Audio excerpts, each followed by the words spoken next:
goes like this.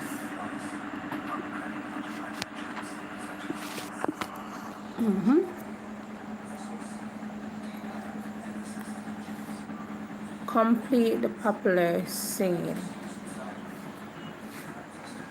What credit is? Can you guys see? I want to make sure before I read. Okay. Complete this popular saying. Give credit where credit is either appreciated, due, needed, or earned. So you guys could choose which way you want to put it. Let's see who's gonna be the winner. Who's gonna be the winner?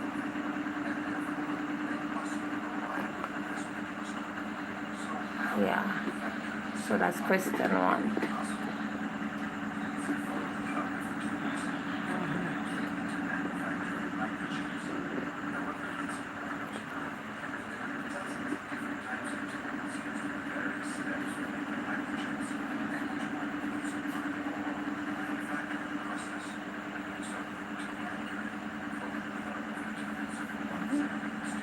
So waiting on everyone to be online. So pressing.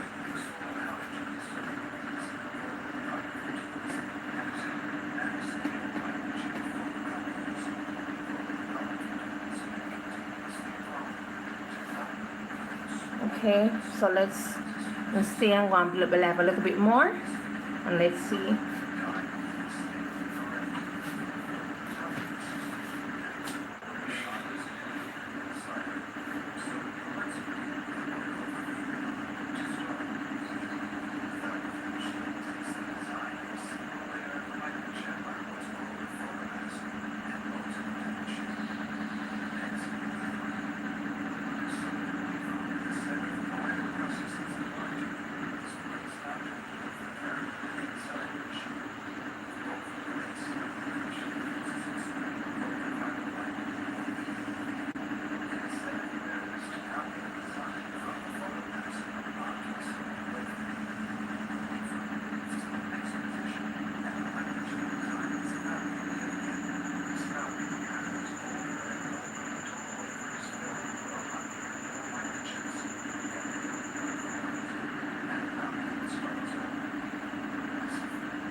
Please soon be back.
Kate not feeling well.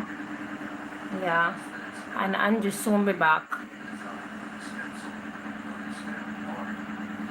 So big up everybody in the chat. Big up Miss Positive, Sean Lindo, Vibe Central. Big up yourself.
Chuk chuk!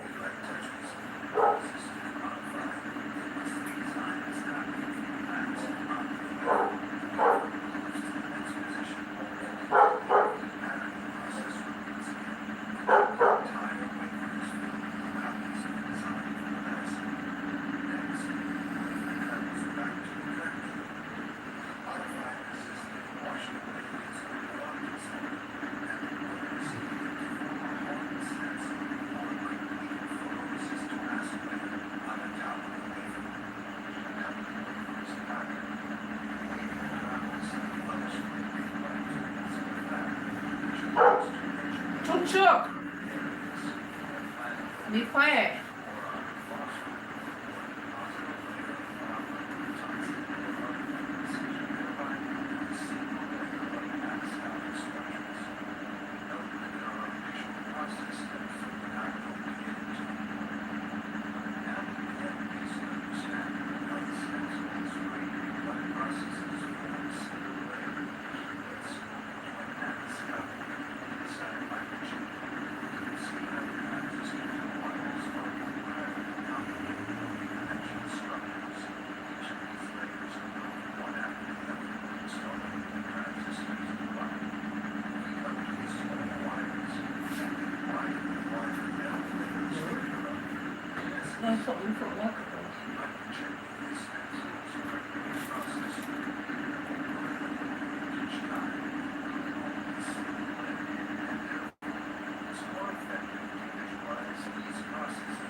You're correct.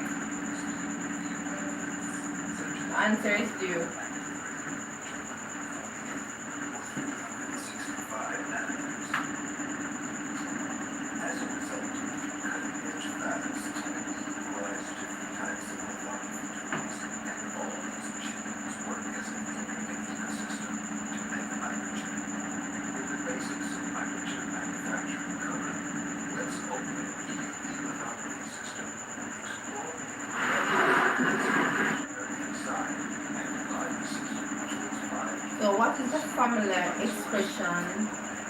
something that draws attention away from the main issue. You have green shrimp, you have red herring, blue lobster, and you have yellow squid.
Yellow squid is fair? Let me see if it's the answer.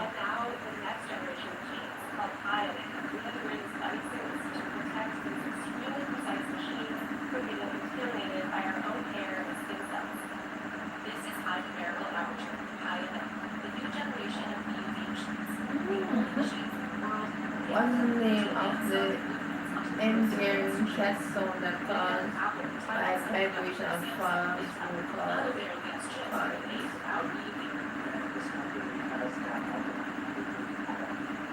The first high-end sheet was installed in the U.S. at the Trustworthy Chip Foundation for FAB last year. Only 5 have ever been shipped.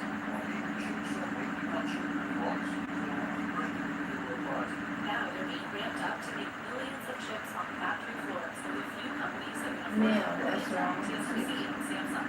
ASML says eventually high-end will be used by all its What word remove that object is impossible to see through?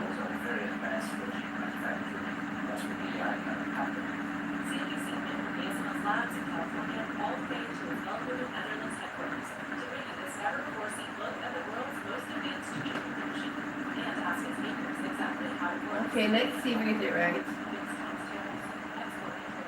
It's incorrect, of course.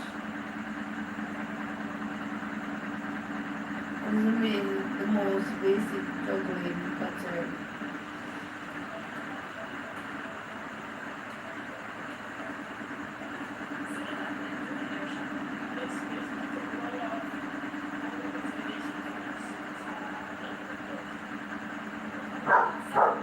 Chuk chuk, I say, be quiet.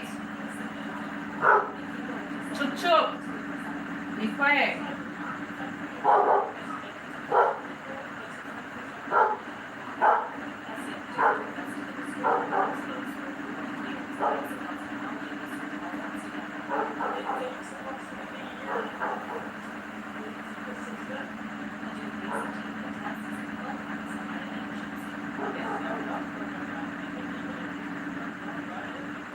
What expert you should call if you're building with stones?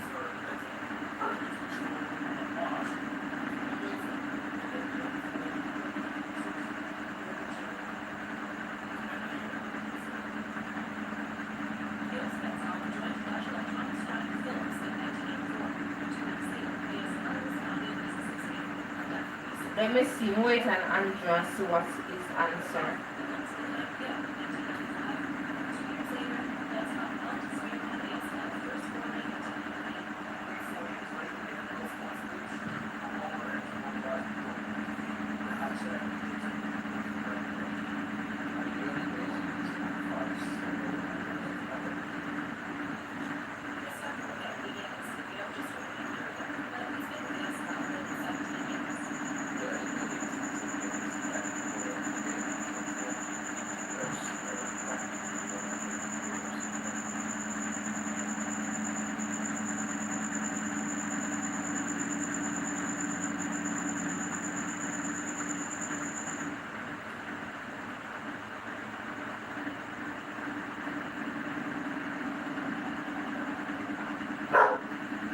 Choke.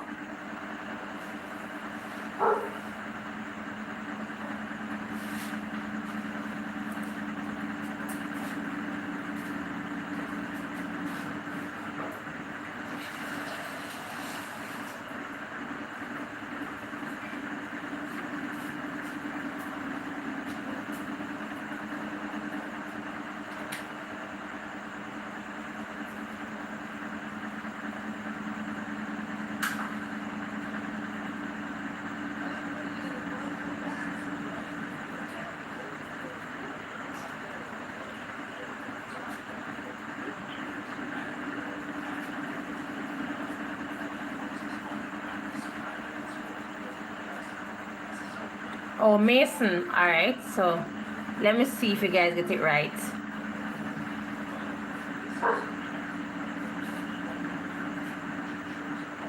All right. Woo! You guys get it right. Okay. What part of speech is hostility? No, hastily.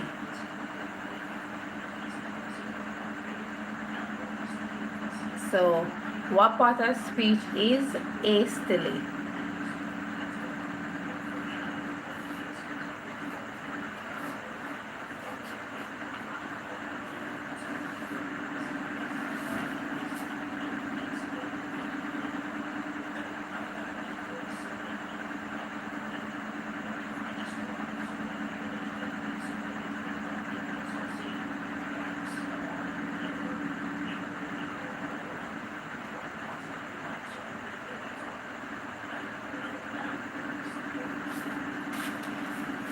So, okay.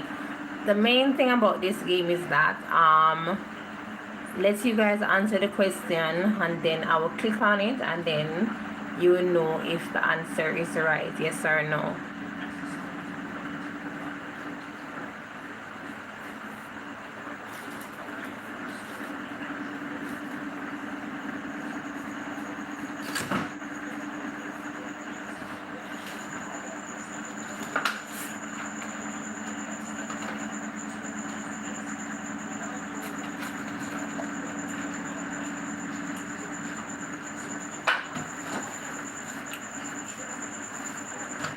Okay, so both you and Andrew say adjective. All right, let's see.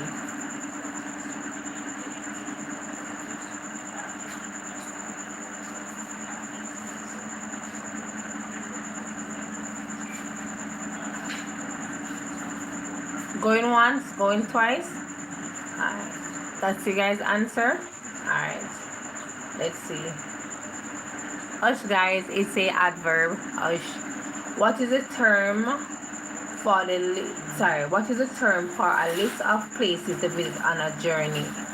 You have menu, you have list, you have itinerary, and you have voyage.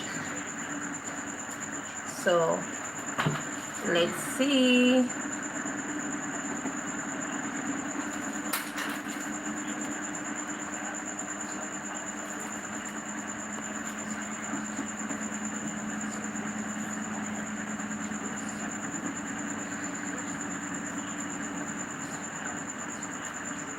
Alright, you have, okay, that's the answer for you. Alright, let's see.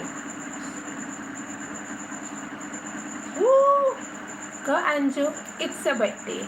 Gonna party like it's your birthday. You guys final score, not mine, is 4 out of 10. So let's go back. Alright, they say 10 questions. Alright,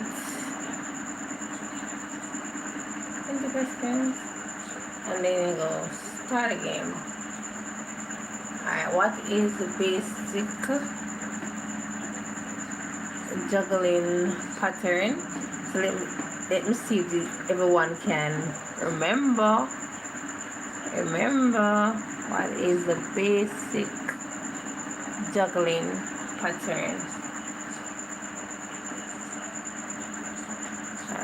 The basic juggling pattern. So you have reverse, you have cascade, you have shuffle, and you have a fountain.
you say chocolate, alright?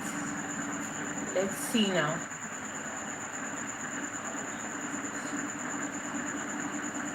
Cascade. Alright. Okay. Let I read the question because you guys are not gonna really see it from the angle that I am from. I'm trying really hard. So it goes like this.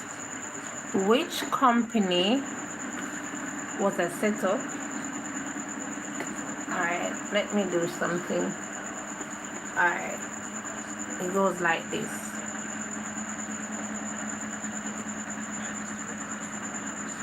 Alright. Which company was a setup by Stephen Jobs and Stephen Wozniak? Yeah, sorry about that, guys. So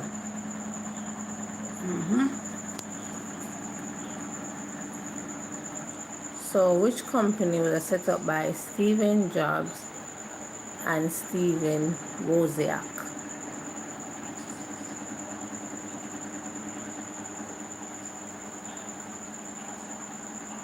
You say Apple? Alright, so I'm gonna start all up the phone because when I put it on the thing that I have it on is not showing the answers or the question better. So if I do it like this now, you guys can be able to see it. So now I can put it back now because you guys get to see the question. Okay, so yeah, when I hold it in my hands, I'm telling you, it really hurts my hand. Really hurt my hand. I don't have the, I get in the future though, I don't have the stuff, you know what they have, what they use to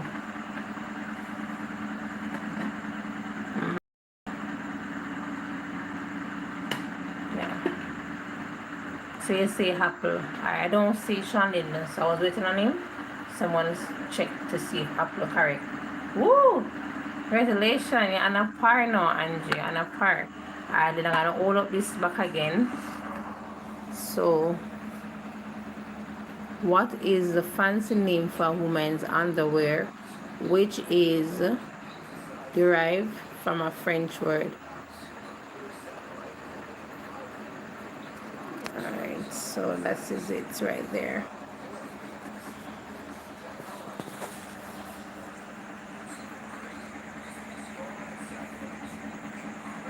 So for all who just coming in, please like up my live, please, and thank you. Okay, from a distance so you guys can be able to see it.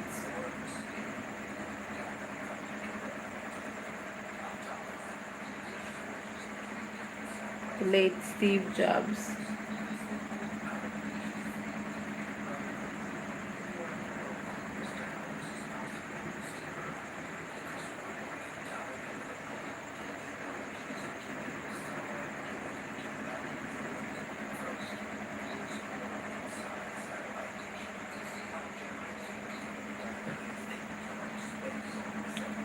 Okay.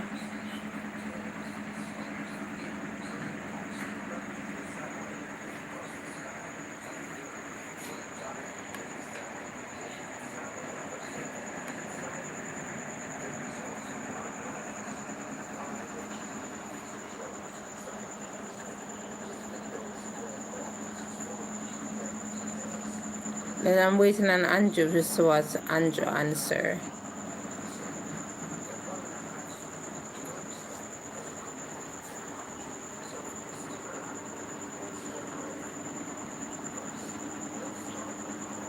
Oh my God, feeling control. When you just carry every soul. You look breeze every scars. I see 4 people in the chat. I got my down to 2. Alright, what is the fancy name for women's underwear? Derived from a French word. Okay, I don't see Andrew answer as it. So I'm gonna go with let's see if lingerie is the answer. Let's see. Lingerie is correct. Alright. Which part of speech is hastily or hastily, depending on how person pronounce? Oh, your answer. Oh, the late Steve Jobs. Okay, sorry about that.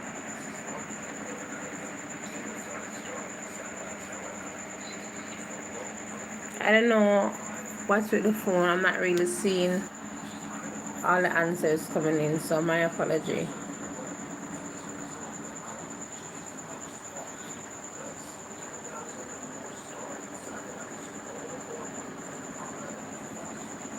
Alright.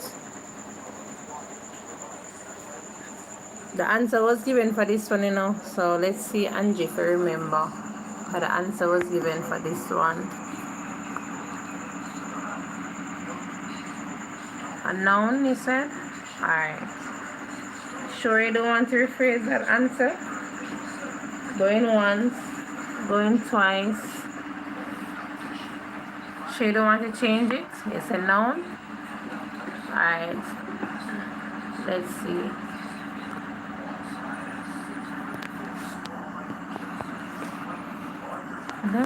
Let's see.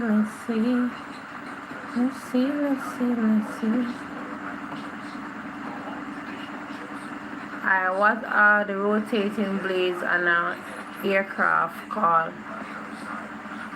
I think I know this one. I think it's the propellers.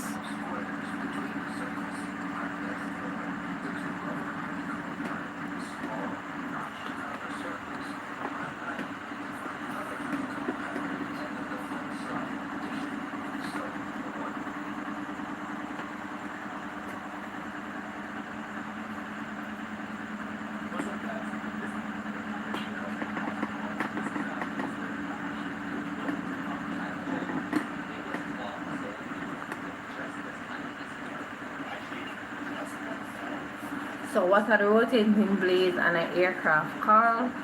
Let me see if I can stand up and fix it more better so that who coming in can see it. What are the rotating blades on an aircraft called? Propellers. Alright.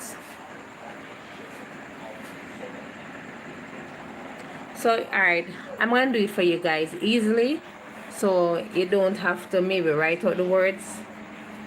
Alright, I don't write out the words, so that'd be good. Alright, if I put something right over here, would have been A. Over here would have been B. This would have been C, and this would have been D. If you don't want to write it out, okay? So instead of you write it out, you can just write this for A, this for B, C, and D. So if you say D, I would know it's fan. If you say A, I would know it's turbines. If you say B, I would know it's propellers. And if you say this one, put a space, pinions. So I would know. So you say propellers. So, alright, correct. Good job. Good job, Andrew. Alright. What word is used in the NATO phonemic alphabet for the letter Y? You have Yankee, Yearly, Yum, I have Yurt. Yeah.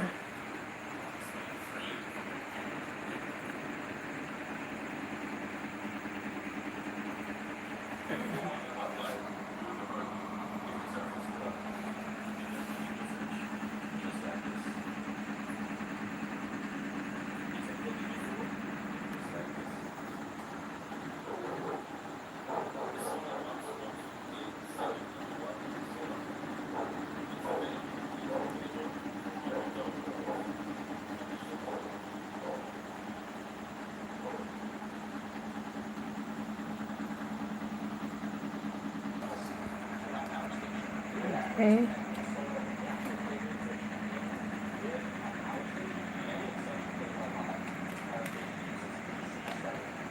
Okay. So later repetitive alphabet. Uh,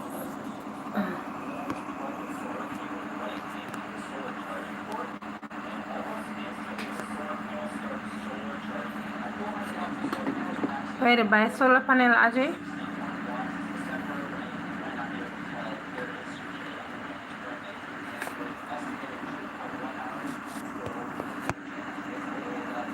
One time never really have a problem with this, you know, so I know where it start the problem now.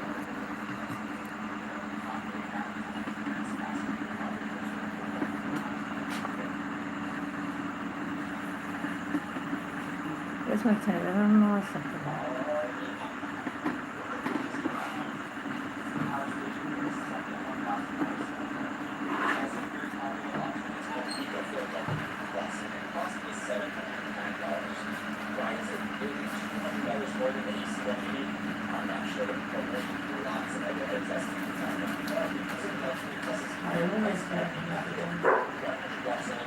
No, what's up, Chuck Chuck? I didn't go listen, what's up, Chuck Chuck?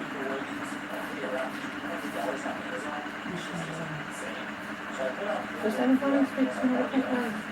Why the bread? Not the understand,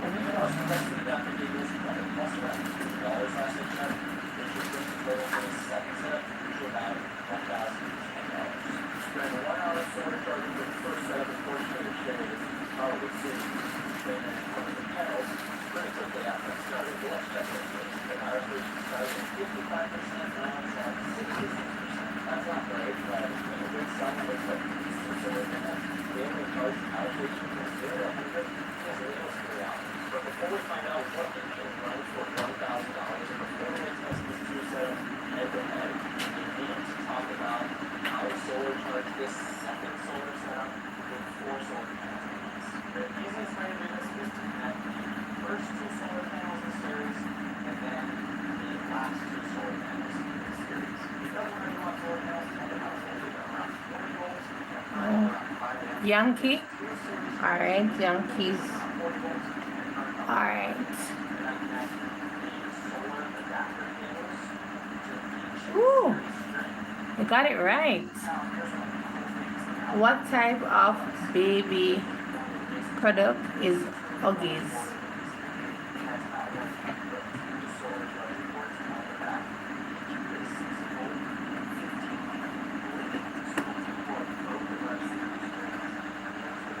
Alright, what type of baby product is Huggies? Formula milk, medicine, food, or diapers?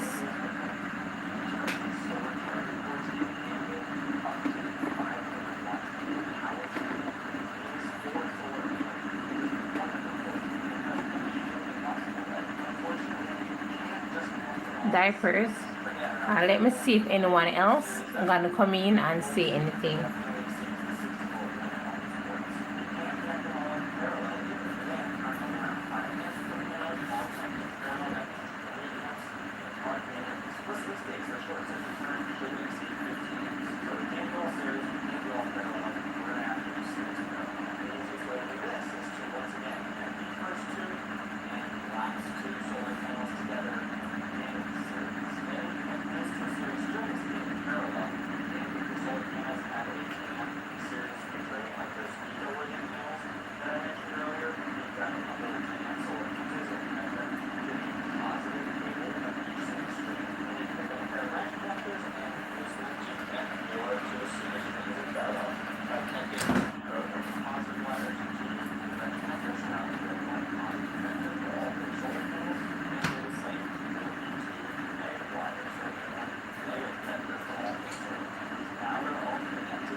Alright, so let's see.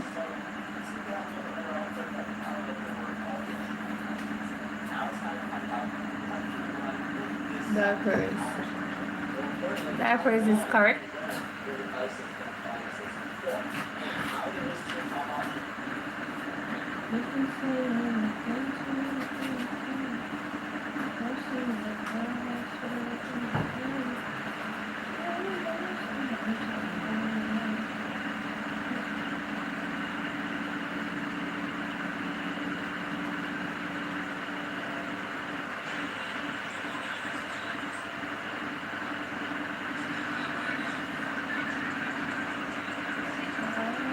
is the formula is written for something that's the potential?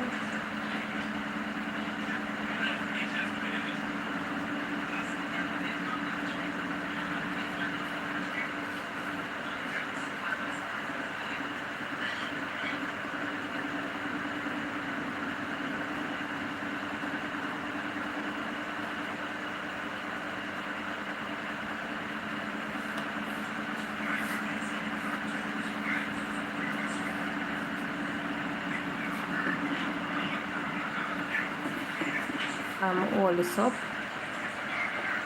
What is the formula expression for something that draws attention away from the main issue? You have green shrimp, you have blue lobster, you have red herring, and you have yellow squid.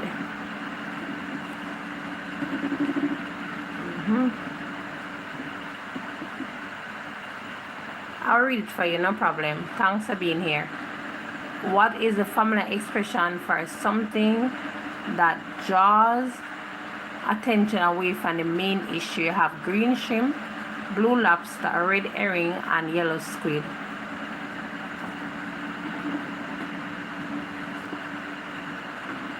Yellow squid? Alright.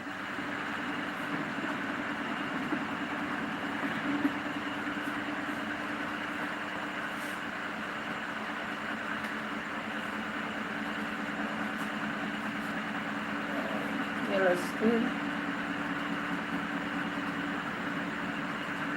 Oh, the answer is red herring. Alright, I'm gonna hold this up again. What is the name given to the heart of Minia nurturing trees and maintaining their small size? So what is the name given to the art of Minia nurturing trees and maintaining their small size? So you have, see there, you have decourage, you have ornamental shrubbery, yeah, I have taperi, I have bonsai.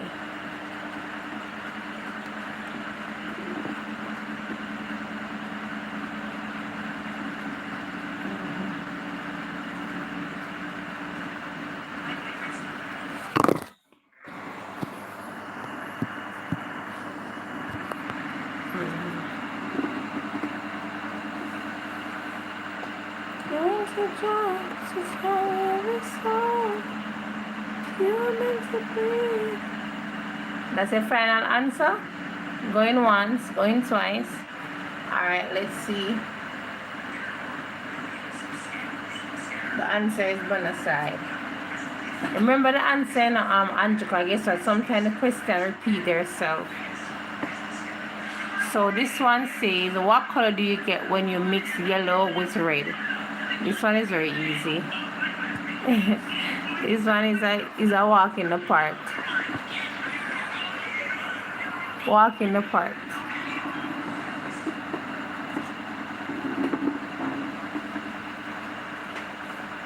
I have 3 people in the chat. Can you show yourself, please, and thank you. What color do you get when you mix yellow with red? Let's see. Here's an orange. Let's see if anybody out of the 3 that was watching, let's see if they will come forward and say something. So thanks, Andrew. Let me see if anybody else. I'm going to give them 20 seconds to come in and reveal themselves.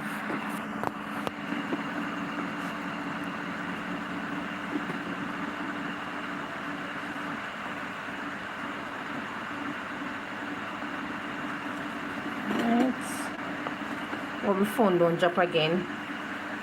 Hopefully.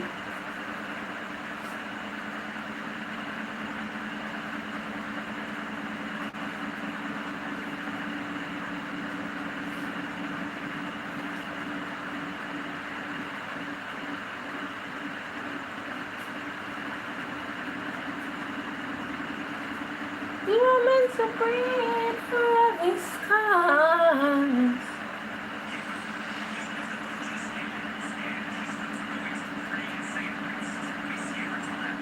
You can blame yourself, you really could have changed. Any person in the past, you're living the pain. Cause feelings don't stop when you're holding on tight. Surrender to fly. Let go, let God. Feel in control. Alright, I don't see anybody coming, so let's see. Alright, orange. So congratulations again to you, Andrew.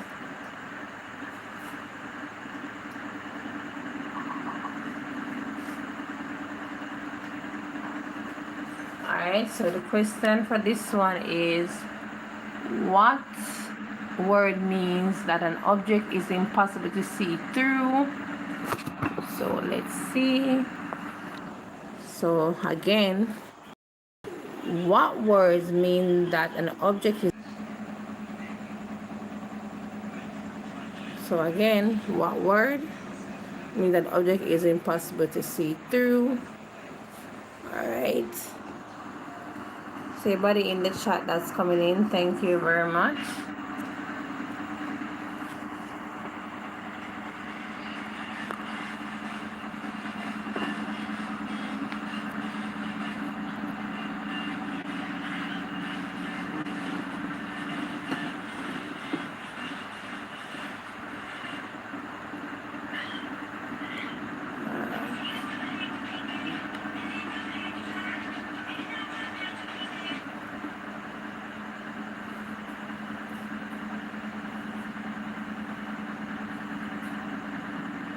Okay, you say, okay.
Hey Tess, how you doing? Yeah man, my co-host is Andrew.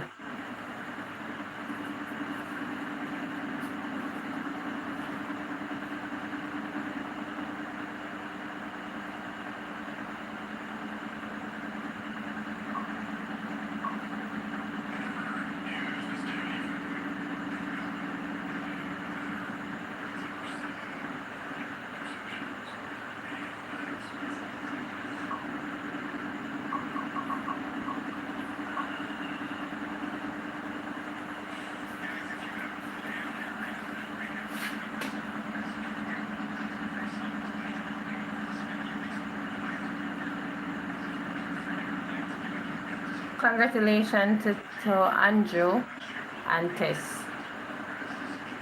What is the verb that means to shorten out phrase by omitting letters? So let me put it up a little bit more bigger so you guys can be able to see it. So it says, what is a verb that means to shorten a word or phrase by omitting letters? You have abolish, you have abduct, you have abbreviate, and you have abhor. So depending on how you deem fit for that one. Well, and you always have some positive words to say. Thank you very much. All who just coming in can like up a live and thank you. So I want to say good night to my wonderful subscribers in the chat. My Andrew, my Johnny Tess, who was here before, is positive, but she's not here at the moment. So big up everybody, big up all my students not here, big up my cupcake, big up Matty, who's not here at the moment. 2 of my students absent from class tonight, or this morning to be exact. So could be night, depending on where in the world. Yeah. So that's your answer. Alright, let's see what Tess would put as their answer. Yeah.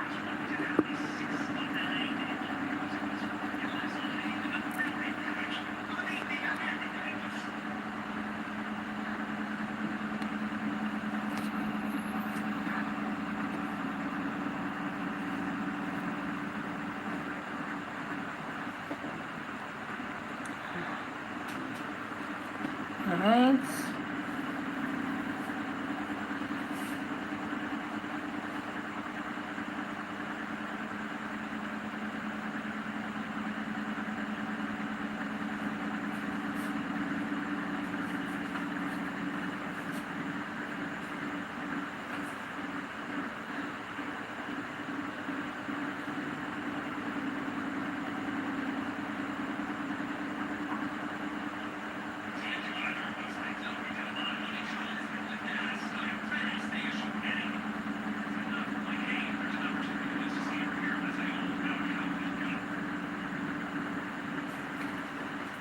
Okay, so you have abbreviate as well. Alright, let's see if abbreviate is the answer. Woo! Correct.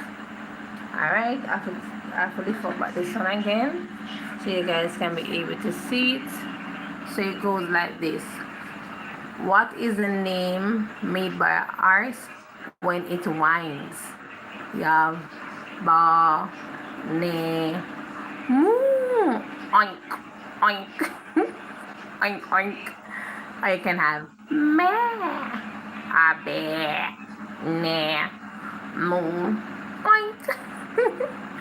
I'm so crazy, but you know I'm always crazy for my wonderful fans that loves me. And I love you guys as well. For all my wonderful viewers, at the time I saw 9, then I saw 10, I saw 15, I saw 20. Yeah, but everybody gonna comment still, but thank you all still for looking in. You guys are counted at the end of the day when I do this public. So all views are important. So not everybody gonna comment. So I give God thanks for who commenting. Like for Andrew that is here from day one. And for Tess that just joined in. Yeah.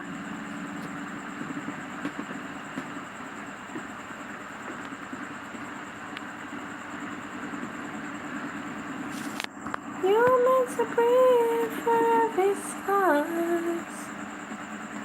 No matter what you so hard for God is. What you want, what you want. You're meant to peace. You're meant to peace. Thank you all who are watching in. Thank you. Thank you very much. Like our lives, free of cost. So if you can't comment, you can just give me a like. It will mean a lot.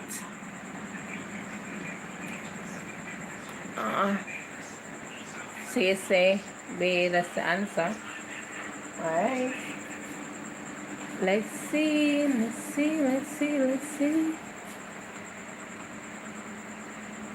right. So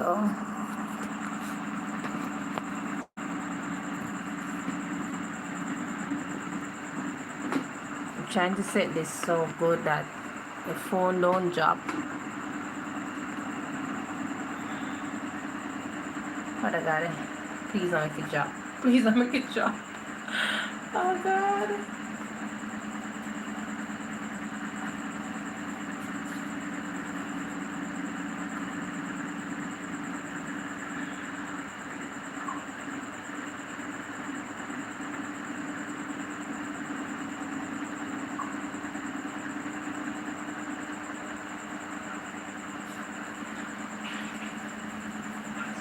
Okay, so here this is gonna go now. Both of you guys have different answers. So one has Andrew have B and this one have me. So I don't want to seem like I choose anyone. So I'm gonna go with the person who answer first, which is Andrew. So Andrew said me, B. So may I go with his answer first.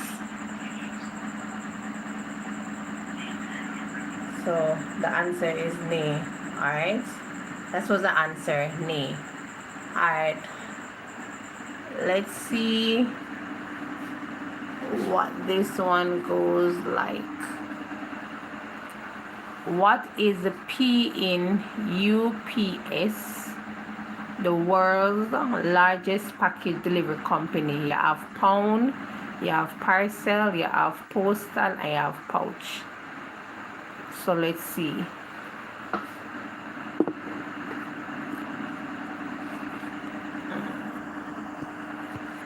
So feelings don't stop when it only long time.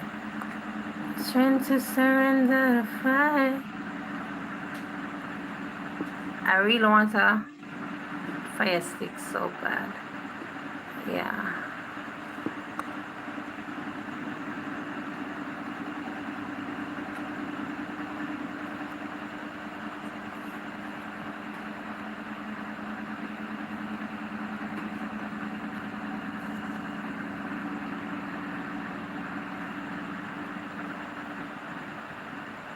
Oh, and just a parcel. Okay.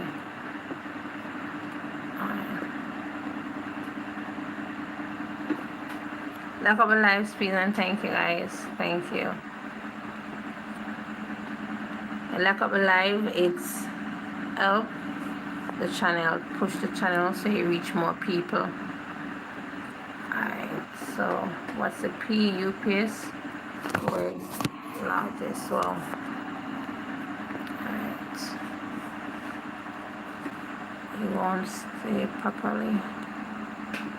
So you said that one.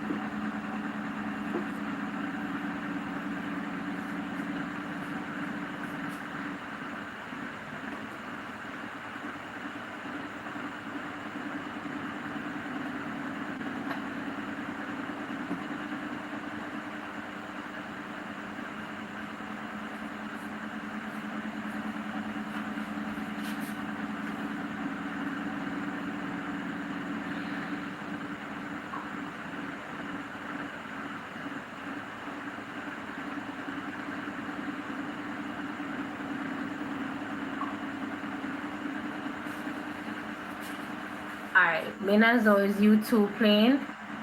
Okay, so like, share, and subscribe. Let me tag this message. Let me pin it. Thank you very much, Andrew. Let me pin it. Pin. Thank you. Alright, so you say parcel. Let's see. Woo! Get it right, guys. Woo!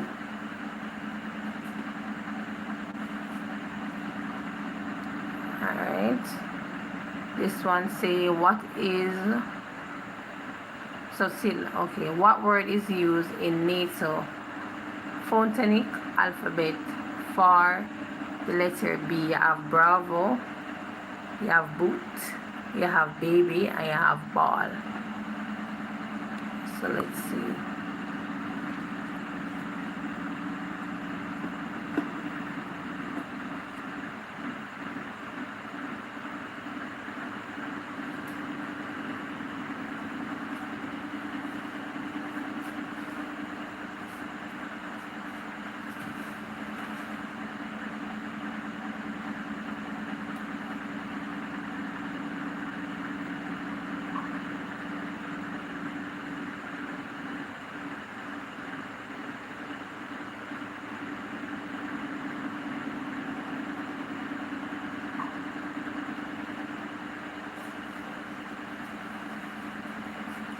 Okay, I'm gonna move along. I'm not waiting on anybody else because just you guys here. So you have you say bravo guys, okay? Woo! Congratulations to Andrew and Tess. Alright.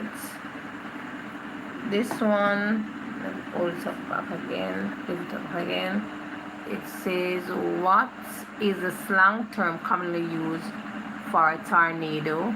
You have rollster, you have spinster, you have twister, and you have twirlster.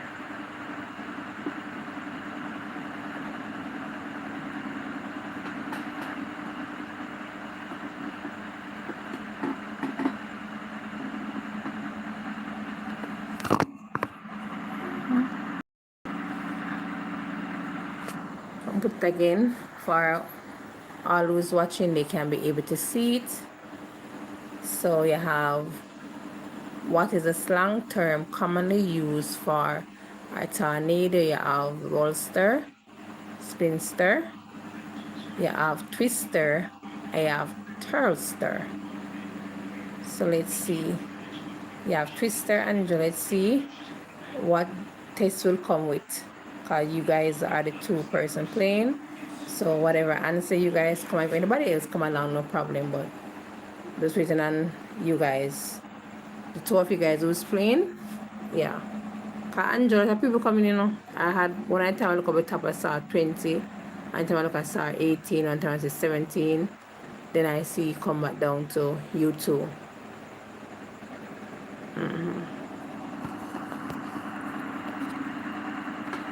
Alright. You need control, when to talk, to carry every soul. You are meant to breathe for every star.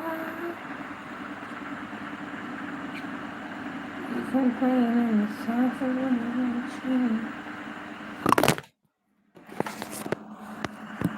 Just ever do me like that, but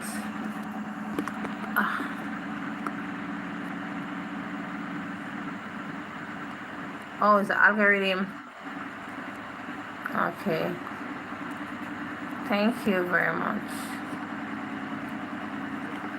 Yeah, sometimes I saw like 20, I saw 17. You know, it kind of fluctuates because maybe what I'm doing, not everybody gonna be like you and Tess that interested in quiz. Some people interested in something else.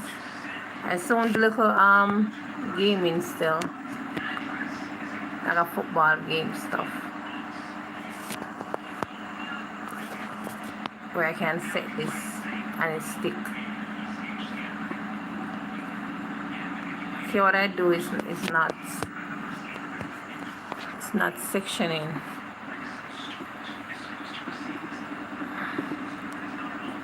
When I hold in my hands, it really hurts my hands really much. If I turn like this, you guys are not gonna be able to see the questions. So being as always, you guys alone in here.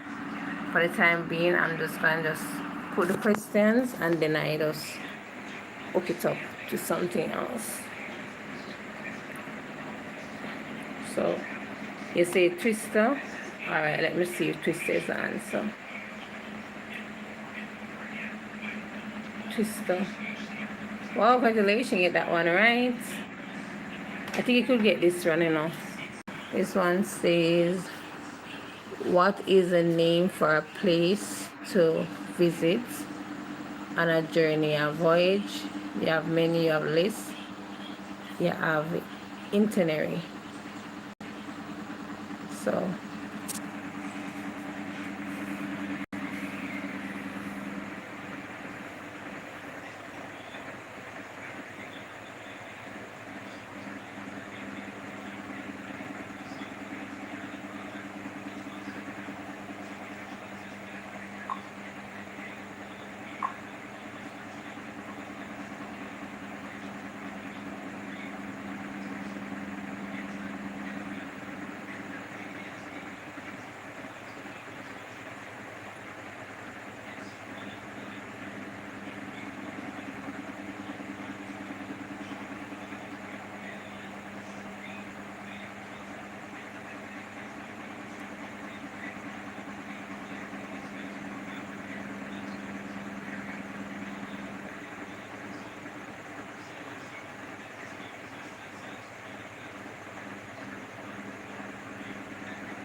This is the last question.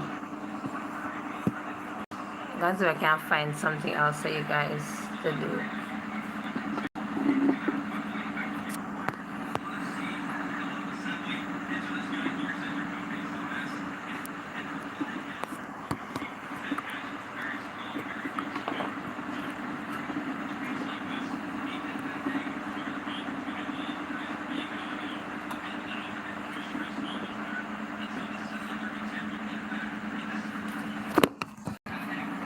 Okay, what I do is not sitting properly.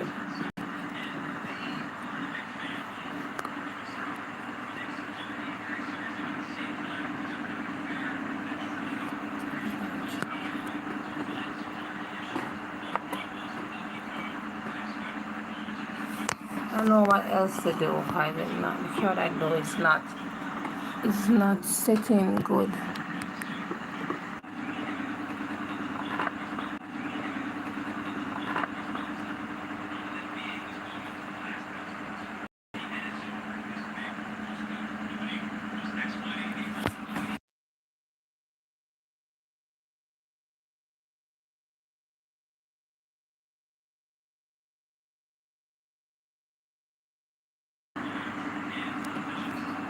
You've been playing anything? I'm in the living room now, but I am sitting, but so where I'm sitting from, it's gonna be far out. The air is too high. So you're not seeing it. So you're not seeing the video.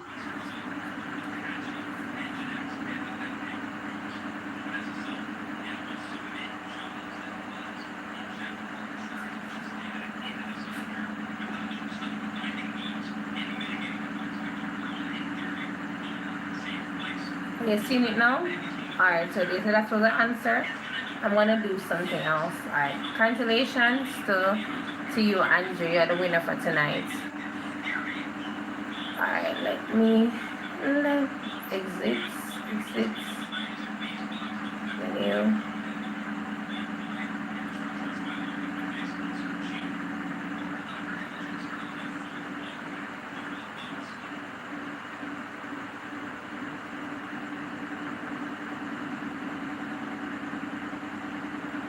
Right now, the screen is off cracked. Literally off crack. Fell from me numerous times.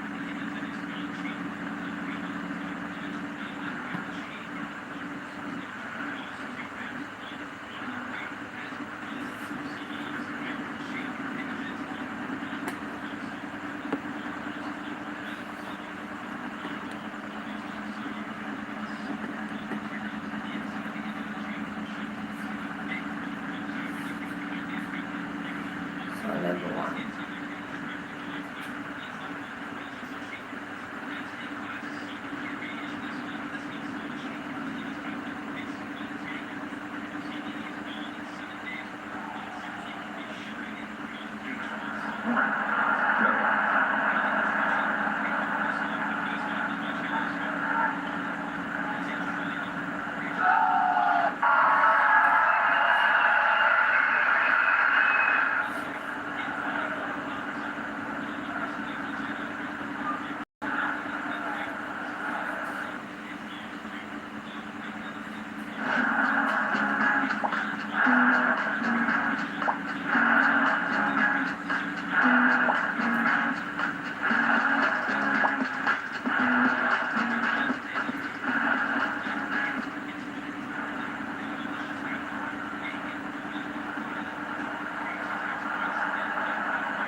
I'm making him God, you know. that literally do not exist. Okay?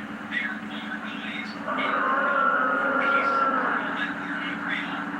Vulnerabilities that don't actually cause pressures. Like the AI is hallucinating bugs and finding anomalies that do not exist. Because the AI to find a harness that you just start copy your phone code, and then they fuzz their harness and they found a vulnerability in their harness that because it used their copy your phone code. And then from that, to make their code.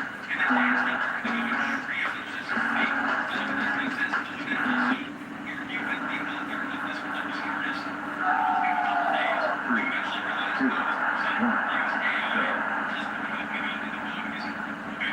This is much different than using AI like AI or AI here, like using AI to find error in real code, okay? That is, in my opinion, not CVEs. However, there is a much larger issue here, okay?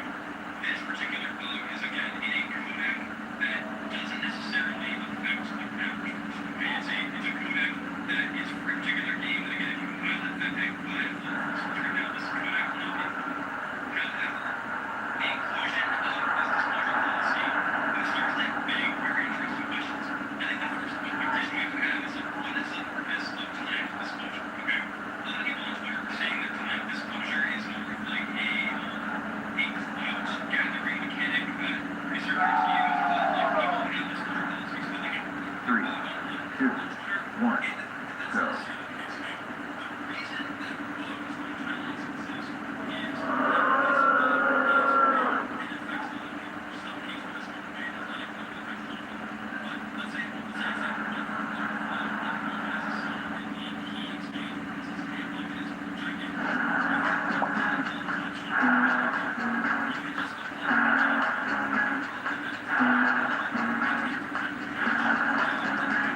to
3, 2, 1,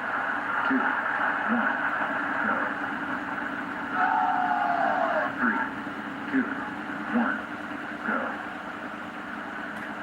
Thinking of designing custom keyboards to sell online? Input your concept and immediately generate a keyboard ready for your customers.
Three, two, one, go.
first aid will benefit the starving country. Somalia, Ethiopia, Eritrea, or Uganda.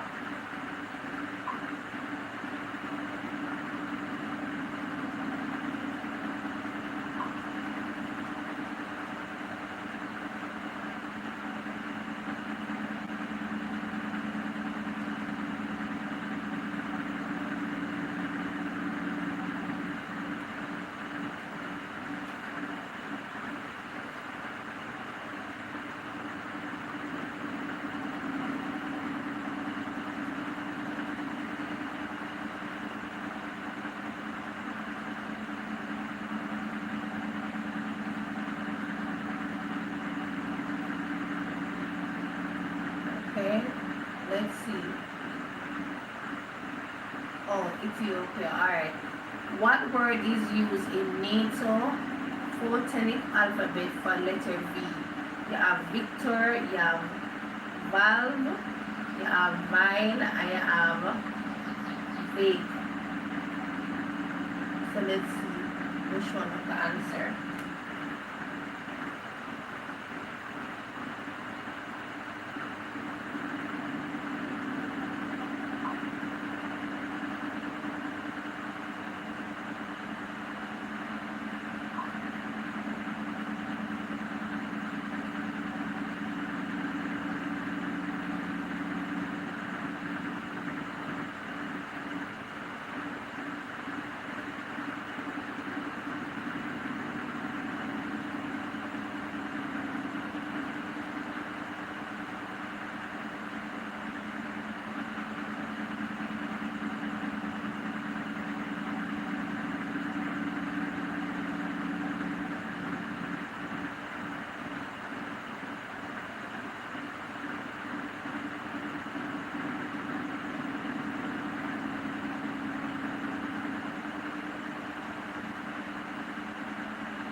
So waiting on Anjo to see what would be his answer.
constellation is represented by scales: Scorpio, Aries, Gemini, and Libra.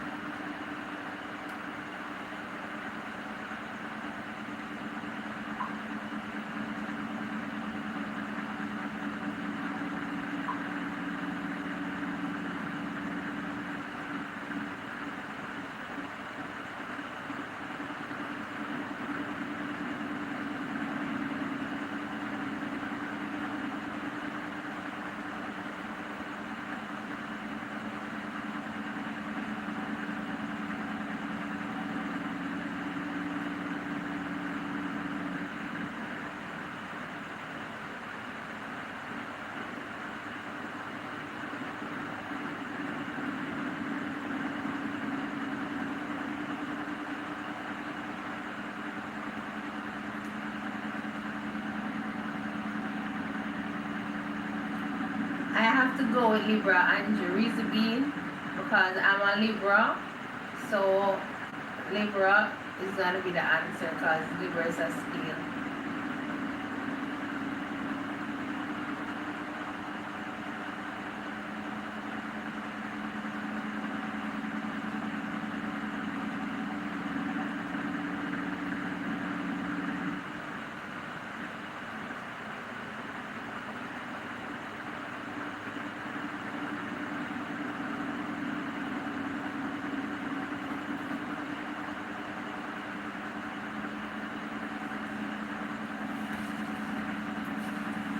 Alright, so let me hold this properly.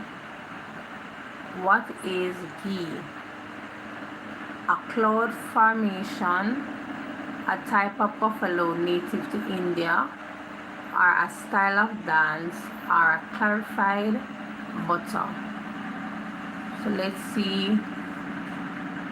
what's the answer for that one. But before that, I'm gonna see how far my phone is because I don't want the phone shut off on you guys like last night. So let's see.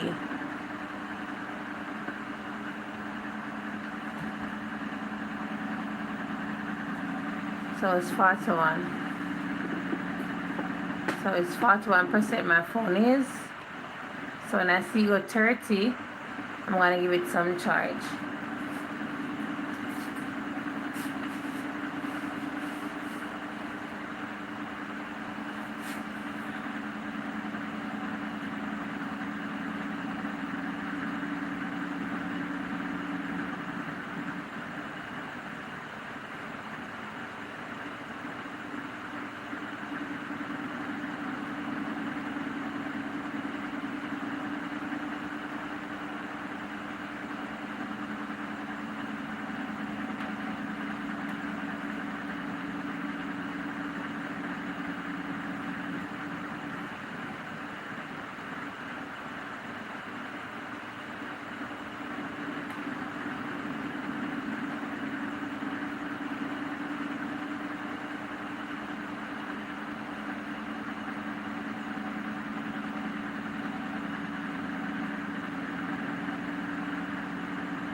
Okay, clarify butter.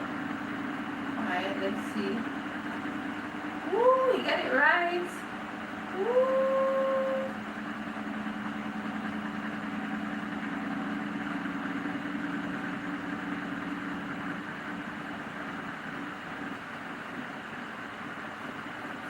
Alright, what is the Spanish word for reddish brown that signifies a sea or class? You have negro, you have verde, you have colorado, you have blanco. So let's see what's the answer, class.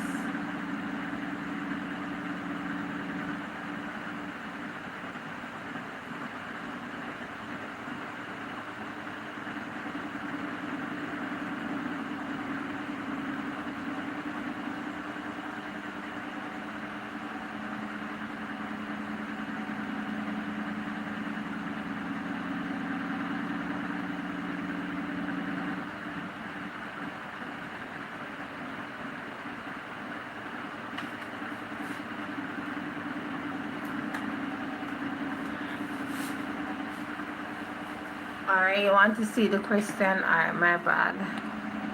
Alright, the question goes like this. What is the Spanish word for reddish brown that signifies a thicker class? So you have negro, you have colorado, you have verde, you have blanco. So if it's Spanish, you say negro, colorado, verde, and blanco. Yeah.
Andrew, are you still here? Let me know.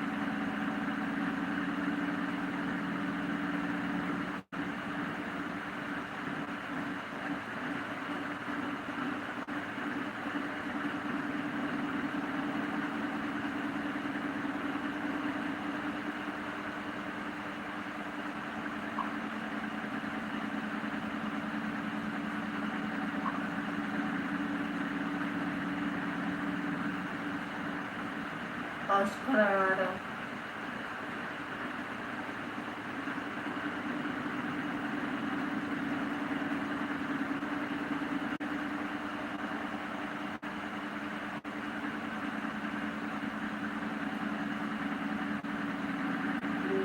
What kind of officer is charged with providing clothing, fuel, and transportation for troops? A sergeant, a captain, a quartermaster, or a major?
see the answer.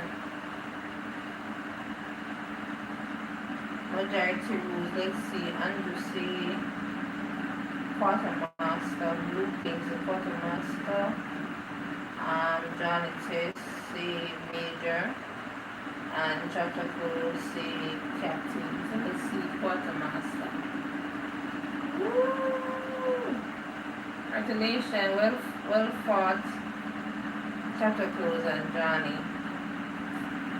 What is called when a photograph is a little bright due to too much light? Overexposed, oversaturated, unsaturated. Which one?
Yes, I will.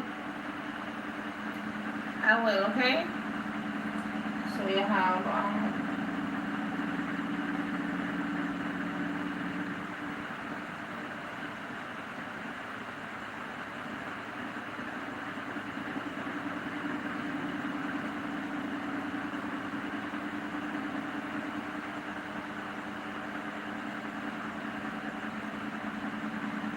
the Christmas Carol away in a major, or the little Lord Jesus sleep on the major, the A, the stars are a donkey. What did he sleep on?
word is defined as delusion of a person who believes himself changed into animal.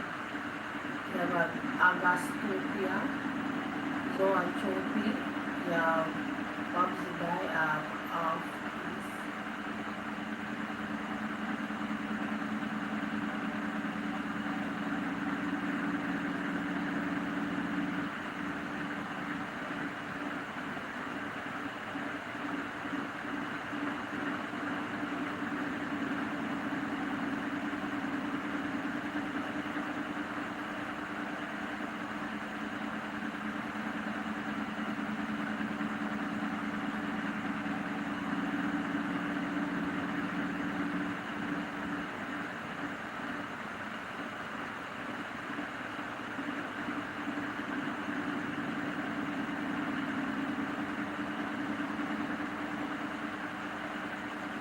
what word is defined as delusion of a person who believes himself changed into an animal?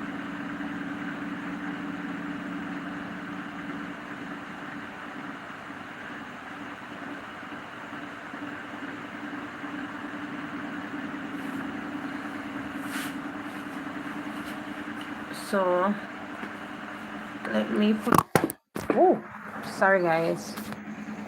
Alright, let me put it up for, okay, which word is defined as delusion of a person who believes himself changed into an animal? You have agastopia, you have zoanthropy, you have bobsidi are coming.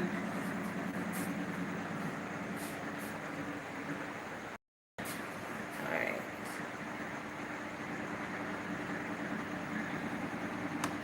Okay, so you have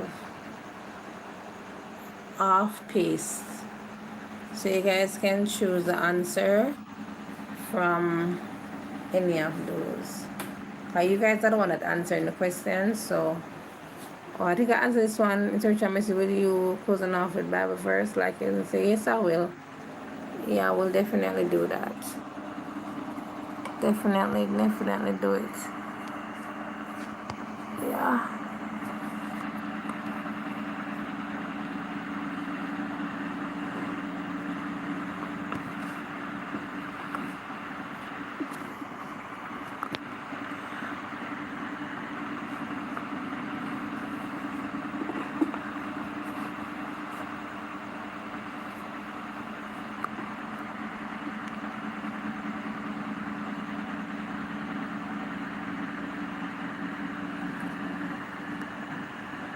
So I have that one. So what is the name defines a person adjust himself into an animal? So what is the word defined as illusion of a person who believes himself change into an animal? So you have agastopia, you have, okay, you say half pace. Let's see if blue pink is gonna answer or if chapter close and come back. Hopefully this don't drop again and embarrass me. Hopefully it don't drop.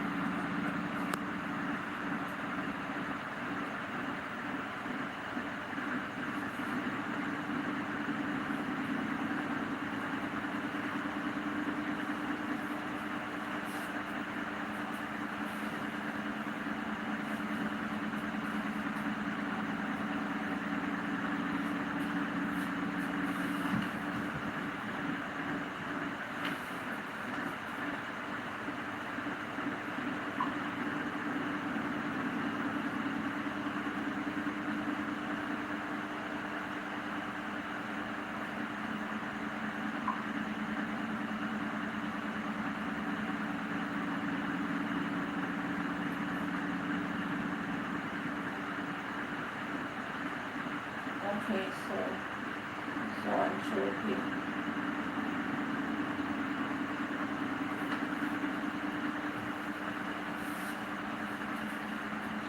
okay, so what does the term DBA stands for in the legal business?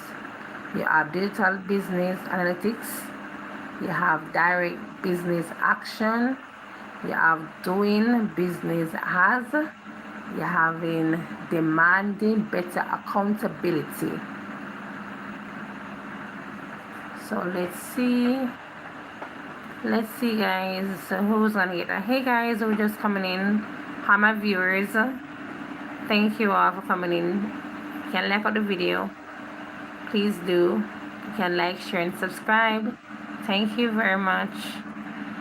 On the road to 1K subscribers, some at 837. Okay,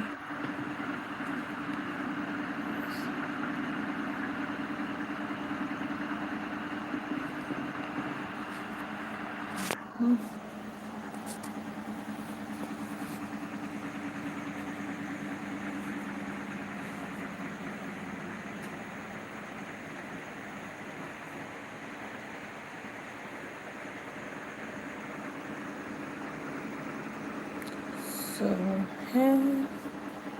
for all who just coming in, the question is, as 10, question 10 out of 20. It say, what does the term DBA stand for the legal? No, sorry. What does the term DBA stand for in the legal? Alright, it's gone. Gone. Okay, yeah, sorry. Let me read over now. It says, welcome my viewers and my subscribers. Alright, what does the term DBA stand for in the legal industry? Let I read it again. Digital business analytics, direct business action, you have doing business as, and you have demanding better accountability. So I'm gonna give everybody like 20 seconds to answer the question. Welcome everybody. Welcome to the Vibes Machine headquarters. Yeah. Mommy, you need to get a cold medicine for that. With some garlic and some honey. Yeah, alright. So long, I farewell to you, my friend. Alright, demanding better accountability. That's what you say. Alright. Demanding better accountability.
Okay, this one, Peter Squirrel in Alaska.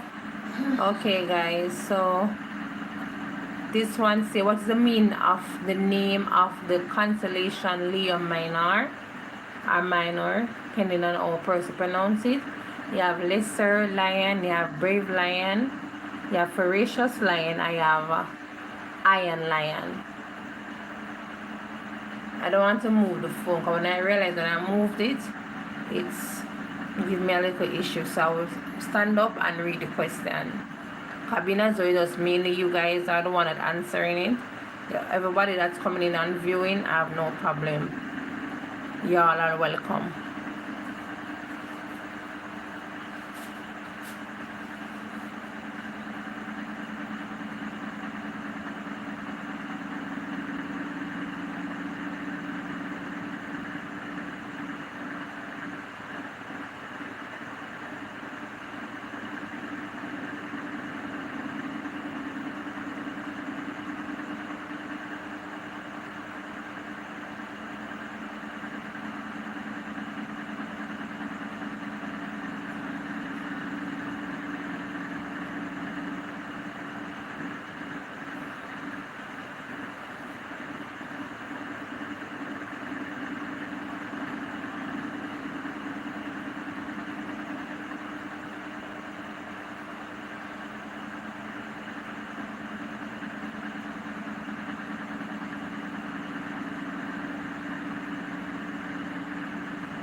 So guys, the question is, what is the meaning of the name of the constellation Leo Minor, Lesser Lion, Brave Lion, Ferocious Lion, or Iron Lion?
Angela, I think I should start the quiz now.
After whom was America named?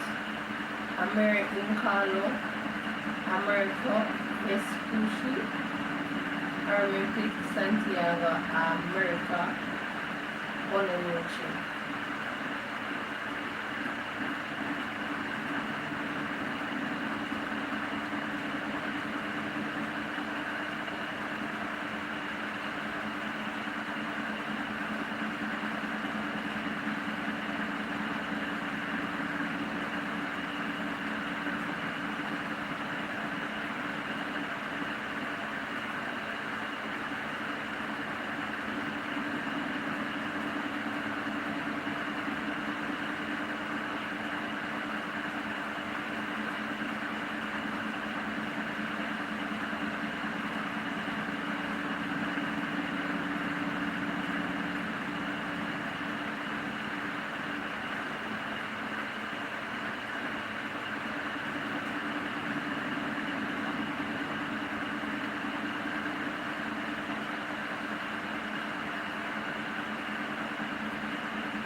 What?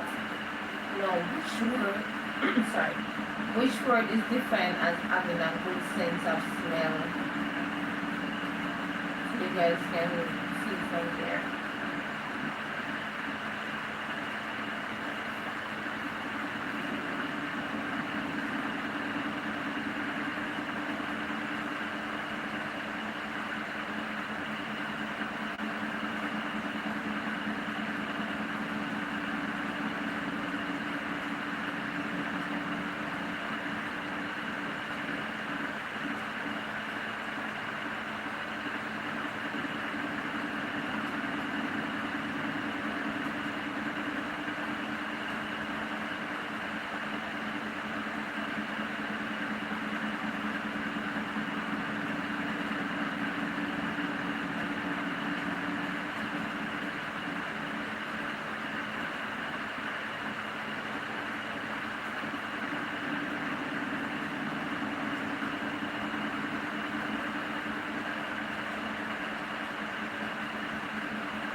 Congratulations, congrats.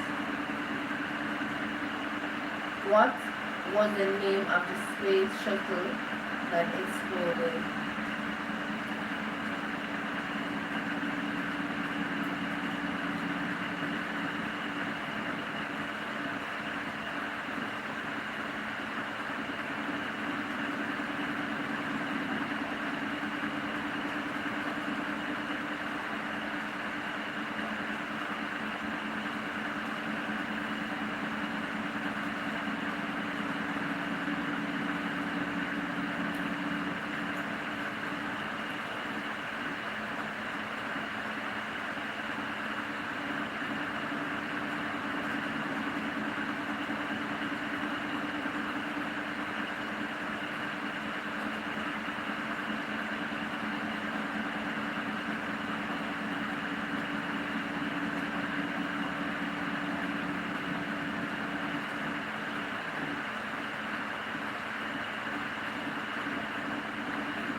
Number 16. Which 2007 video game by MTV? Let's see.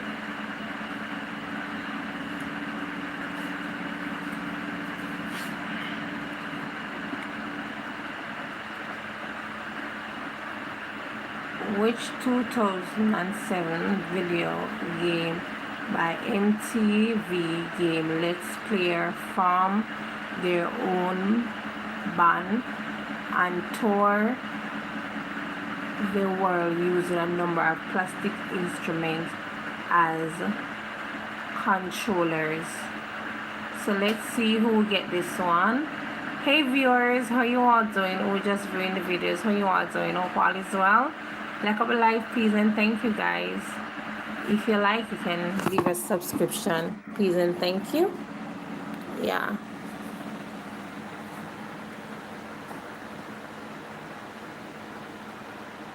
So let's see my bright sparks.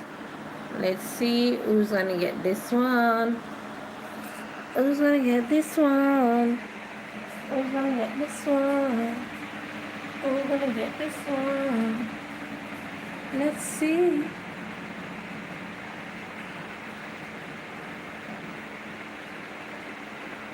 Ooh.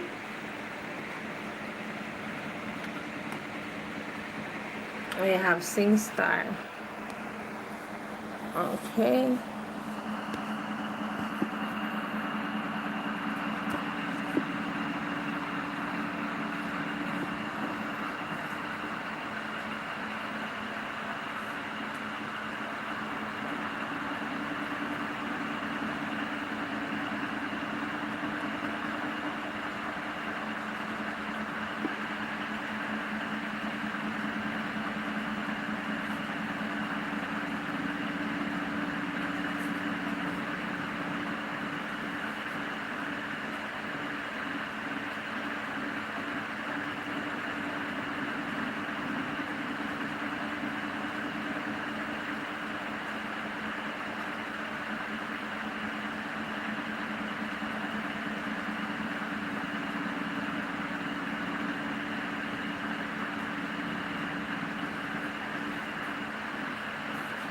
Hey Ann, how you doing?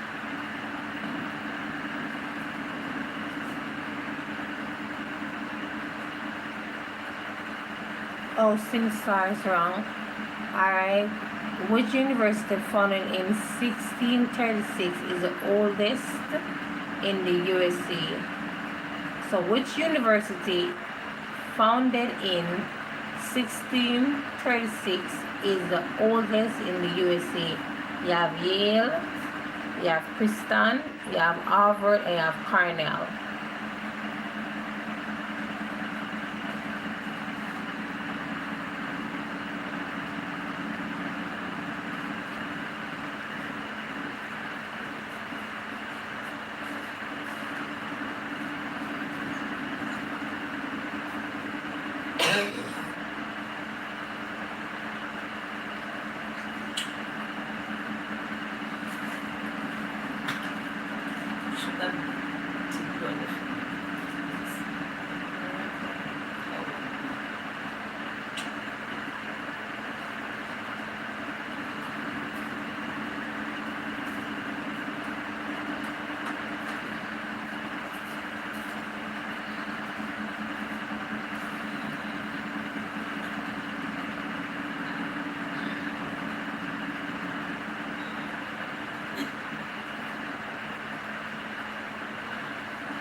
Congratulations, Andrew.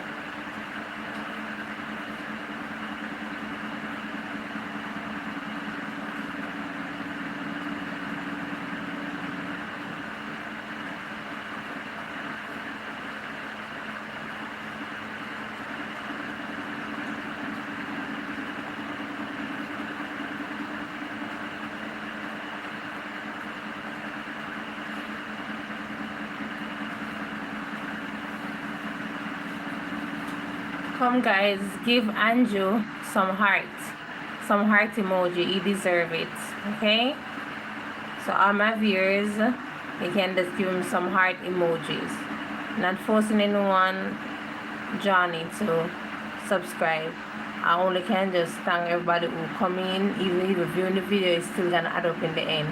So thank everybody, even the viewers.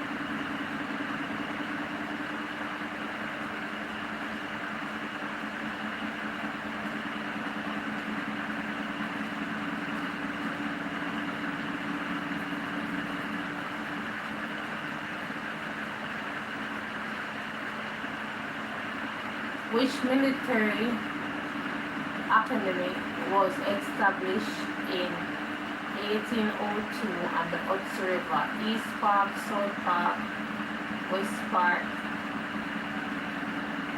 or North Park? North Point, sorry, my apology. So which American military academy was established in 1802 on the Hudson River? East Point, South Point, North Point, or West Point?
Ooh, congratulations, guys.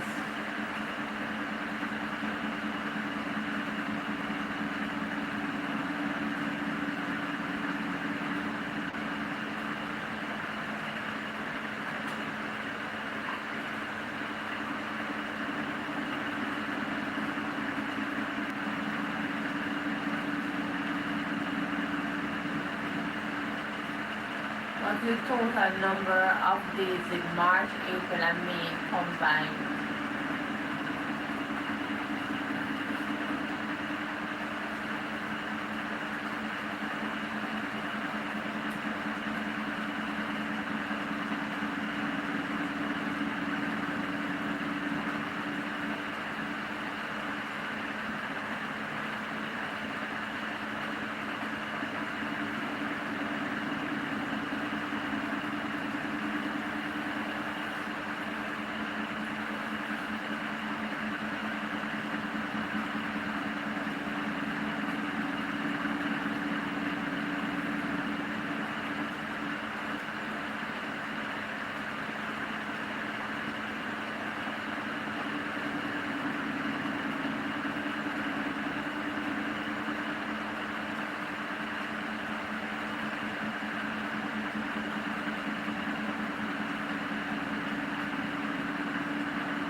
word is defined as unintelligible or meaningless speech. We have full marks, we have exercise, we have code, we have English.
down the splendor of Israel from heaven to earth.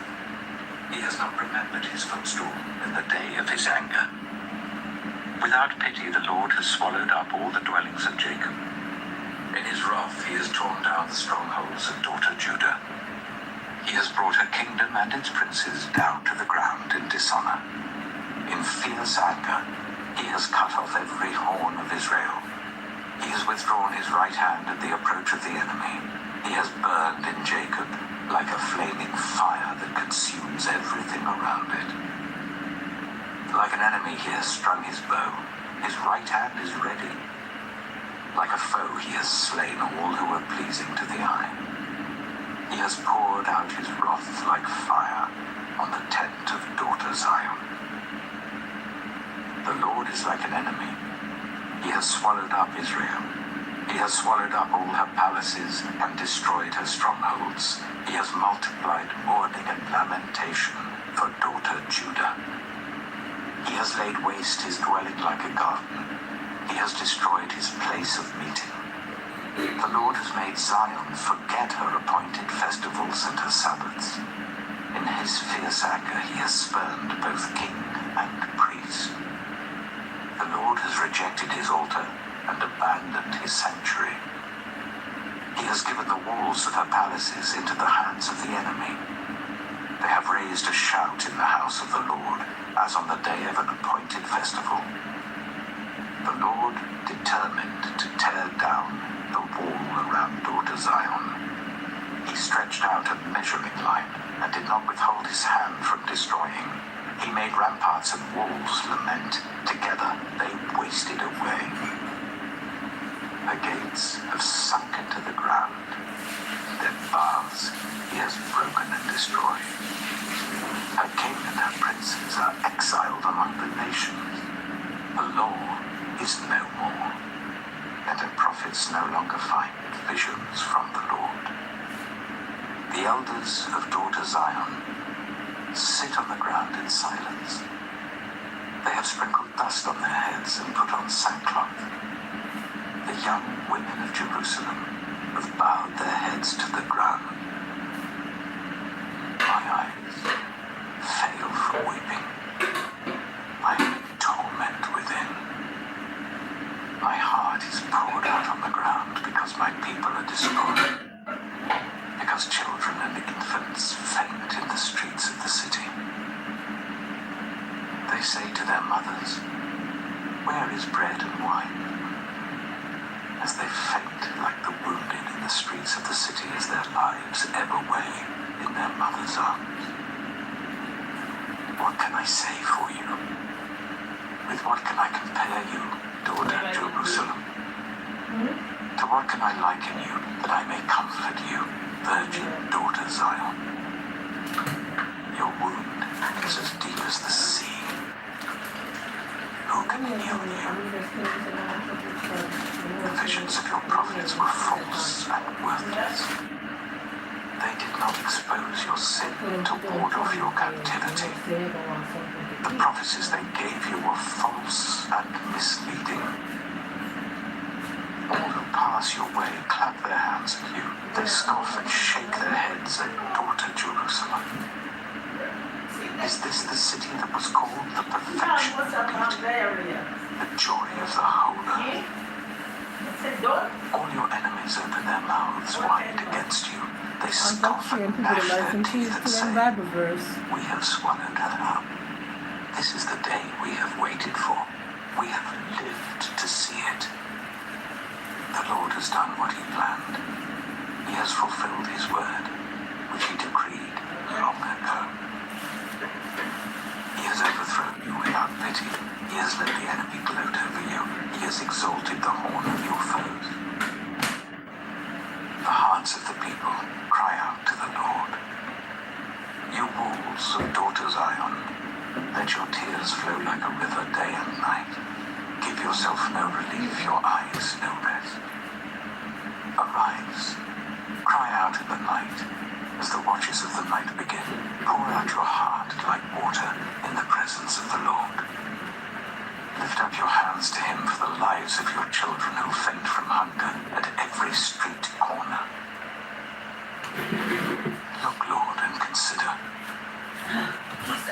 have you ever treated like this?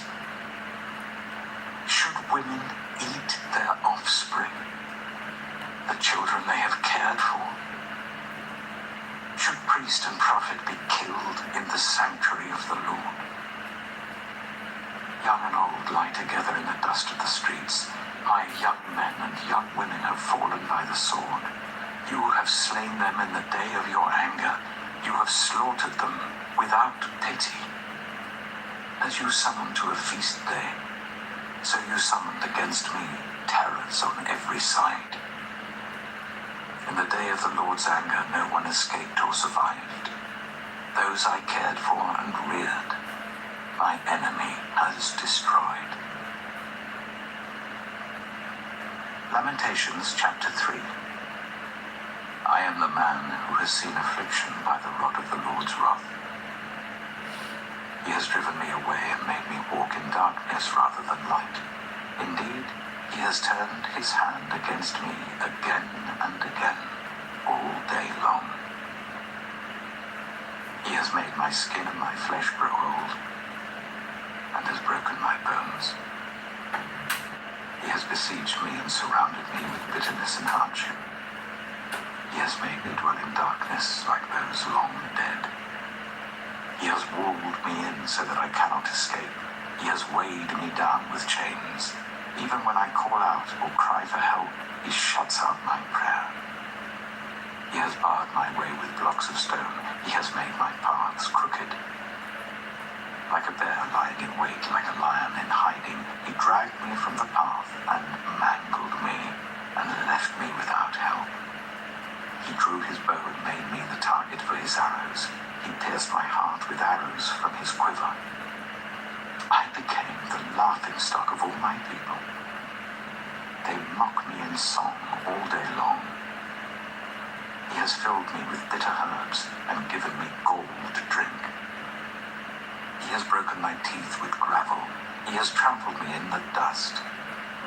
I have been deprived of peace. I have forgotten what prosperity is. So I say, my splendor is gone, and all that I had hoped from the Lord. I remember my affliction and my wandering, the bitterness and the gall. I well remember them, and my soul is downcast within me. Yet this I call to mind, and therefore I have hope. Because of the Lord's great love, we are not consumed, for his compassions never fail. They are new every morning. Great is your faithfulness. Be right back, I guys. say to myself, compassionate women have cooked their own children, who became their food when my people were destroyed. The Lord has given full vent to his wrath. He has poured out his fierce anger. He kindled a fire in Zion that consumed her foundations. The kings of the earth did not believe, nor did any of the peoples of the world, that enemies and foes could enter the gates of Jerusalem. But it happened because of the sins of her prophets and the iniquities of her priests, who shed within her the blood of the righteous. Now they grope through the streets as if they were blind. They are so defiled with blood that no one dares to touch their garments. Go away, you are unclean, people cry to them. Away, away, don't touch us. When they flee and wander about, people among the nations say, they can stay here no longer. The Lord himself has scattered them. He no longer watches over them. The priests are shown no honor, the elders no favor. Moreover, our eyes failed, looking in vain for help. From our towers we watched for a nation that could not save us. People stalked us at every step, so we could not walk in our streets. Our end was near, our days were numbered, for our end had come. Our pursuers were swifter than eagles in the sky. They chased us over the mountains and lay in wait for us in the desert. The Lord's anointed Our very life breath was caught in their traps.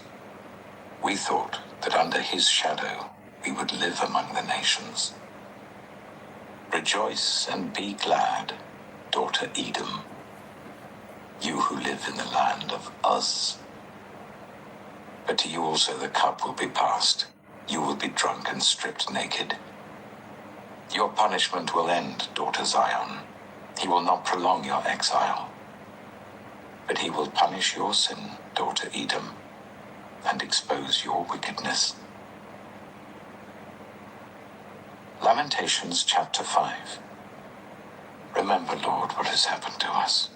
Look and see our disgrace. Our inheritance has been turned over to strangers, our homes to foreigners. We have become fatherless. Our mothers are widows. We must buy the water we drink. Our wood can be had only at a price. Those who pursue us are at our heels. We are weary and find no rest. We submitted to Egypt and Assyria to get enough bread. Our ancestors sinned and are no more, and we bear their punishment. Slaves rule over us, and there is no one to free us from their hands. We get our bread at the risk of our lives because of the sword in the desert. Our skin is hot as an oven, feverish from hunger. Women have been violated in Zion, and virgins in the towns of Judah. Princes have been hung up by their hands. Elders are shown no respect. Young men toil at the millstones. Boys stagger under loads of wood. The elders are gone from the city gate. The young men have stopped their music. Joy is gone from our hearts. Our dancing has turned to mourning. The crown has fallen from our head. Woe to us, for we have sinned. Because of this, our hearts are faint. Because of these things, our eyes grow dim for Mount Zion, which lies desolate, with jackals prowling over it. You, Lord, reign forever. Your throne endures from generation to generation. Why do you always forget us? Why do you forsake us so long? Restore us to yourself, Lord, that we may return.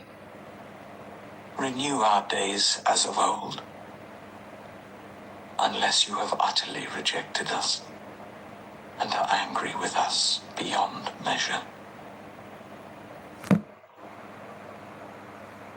The Book of Ezekiel. Ezekiel, chapter 1. In my 30th year, in the 4th month on the 5th day, while I was among the exiles by the river Kibar, the heavens were opened, and I saw visions of God.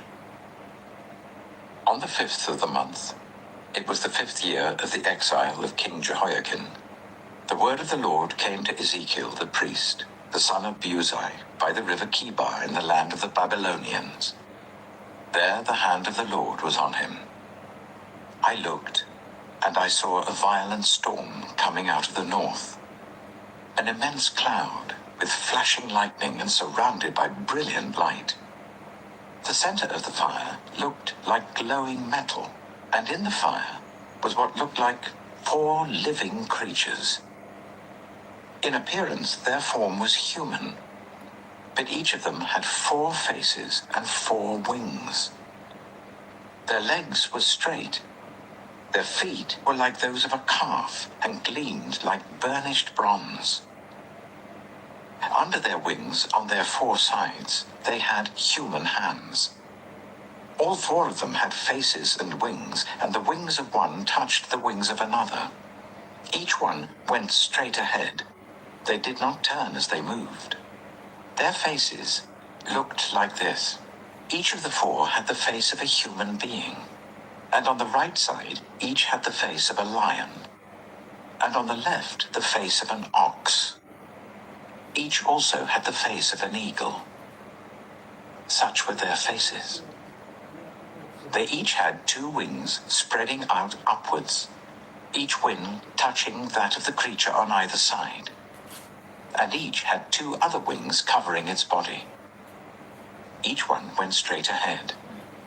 Wherever the Spirit would go, they would go, without turning as they went. The appearance of the living creatures was like burning coals of fire, or like torches. Fire moved back and forth among the creatures. It was bright, and lightning flashed out of it. The creatures sped back and forth like flashes of lightning. As I looked at the living creatures, I saw a wheel on the ground beside each creature with its 4 faces. This was the appearance and structure of the wheels. They sparkled like topaz, and all 4 looked alike. Each appeared to be made like a wheel intersecting a wheel. As they moved, they would go in any one of the 4 directions the creatures faced. The wheels did not change direction as the creatures went. Their rims were high and awesome, and all 4 rims were full of eyes all around. When the living creatures moved, the wheels beside them moved, and when the living creatures rose from the ground, the wheels also rose. Wherever the Spirit would go, they would go, and the wheels would rise along with them, because the spirit of the living creatures was in the wheels. When the creatures moved, they also moved. When the creatures stood still, they also stood still. And when the creatures rose from the ground, the wheels rose along with them, because the spirit of the living creatures was in the wheels. Spread out above the heads of the living creatures was what looked like something like a vault, sparkling like crystal and awesome. Under the vault, their wings were stretched out one towards the other, and each had 2 wings covering its body. When the creatures moved, I heard the sound of their wings, like the roar of rushing waters, like the voice of the Almighty, like the tumult of an army. When they stood still, they lowered their wings. Then there came a voice from above the vault over their heads as they stood with lowered wings. Above the vault, over their heads, was what looked like a throne of lapis lazuli, and high above on the throne was a figure like that of a man. I saw that from what appeared to be his waist up, he looked like glowing metal, as if full of fire, and that from there down, he looked like fire, and brilliant light surrounded him. Like the appearance of a rainbow in the clouds on a rainy day, so was the radiance around him. This was the appearance of the likeness of the glory of the Lord. When I saw it, I fell face down, and I heard the voice of one speaking. Ezekiel chapter 2. He said to me, Son of man, stand up on your feet, and I will speak to you. As he spoke, the Spirit came into me and raised me to my feet, and I heard him speaking to me. He said, Son of man, I am sending you to the Israelites, to a rebellious nation that has rebelled against me. They and their ancestors have been in revolt against me to this very day. The people to whom I am sending you are obstinate and stubborn. Say to them, this is what the sovereign Lord says. And whether they listen or fail to listen, for they are a rebellious people, they will know that a prophet has been among them. And you, Son of man, do not be afraid of them or their words. Do not be afraid, though briars and thorns are all around you, and you live among scorpions. Do not be afraid of what they say, or be terrified by them, though they are a rebellious people. You must speak my words to them, whether they listen or fail to listen, for they are rebellious. But you, Son of man, listen to what I say to you. Do not rebel like that rebellious people. Open your mouth and eat what I give you. Then I looked, and I saw a hand stretched out to me. In it was a scroll, which he unrolled before me. On both sides of it were written words of lament and mourning and woe. Ezekiel chapter 3. And he said to me, Son of man, eat what is before you. Eat this scroll. Then go and speak to the people of Israel. So I opened my mouth, and he gave me the scroll to eat. Then he said to me, Son of man, eat this scroll I am giving you and fill your stomach with it. So I ate it, and it tasted as sweet as honey in my mouth. He then said to me, Son of man, go now to the people of Israel and speak my words to them. You are not being sent to a people of obscure speech and strange language, but to the people of Israel. Not to many peoples of obscure speech and strange language, whose words you cannot understand. Surely, if I had sent you to them, they would have listened to you. But the people of Israel are not willing to listen to you because they are not willing to listen to me. For all the Israelites are hardened and obstinate. But I will make you as unyielding and hardened as they are. I will make your forehead like the hardest stone, harder than flint. Do not be afraid of them, or terrified by them, though they are a rebellious people. And he said to me, Son of man, listen carefully and take to heart all the words I speak to you. Go now to your people in exile and speak to them. Say to them, this is what the sovereign Lord says, whether they listen or fail to listen. Then the Spirit lifted me up, and I heard behind me a loud rumbling sound as the glory of the Lord rose from the place where it was standing. It was the sound of the wings of the living creatures brushing against each other, and the sound of the wheels beside them, a loud rumbling sound. The Spirit then lifted me up and took me away. And I went in bitterness and in the anger of my spirit, with the strong hand of the Lord on me. I came to the exiles who lived at Tel Aviv, near the river Kibar. And there, where they were living, I sat among them for 7 days, deeply distressed. At the end of 7 days, the word of the Lord came to me. Son of man, I have made you a watchman for the people of Israel. So hear the word I speak and give them warning from me. When I say to a wicked person, you will surely die, and you do not warn them or speak out to dissuade them from their evil ways in order to save their life, that wicked person will die for their sin, and I will hold you accountable for their blood. But if you do warn the wicked person, and they do not turn from their wickedness or from their evil ways, they will die for their sin, but you will have saved yourself. Again, when a righteous person turns from their righteousness and does evil, and I put a stumbling block before them, they will die. Since you did not warn them, they will die for their sin. The righteous things that person did will not be remembered, and I will hold you accountable for their blood. But if you do warn the righteous person not to sin, and they do not sin, they will surely live because they took warning, and you will have saved yourself.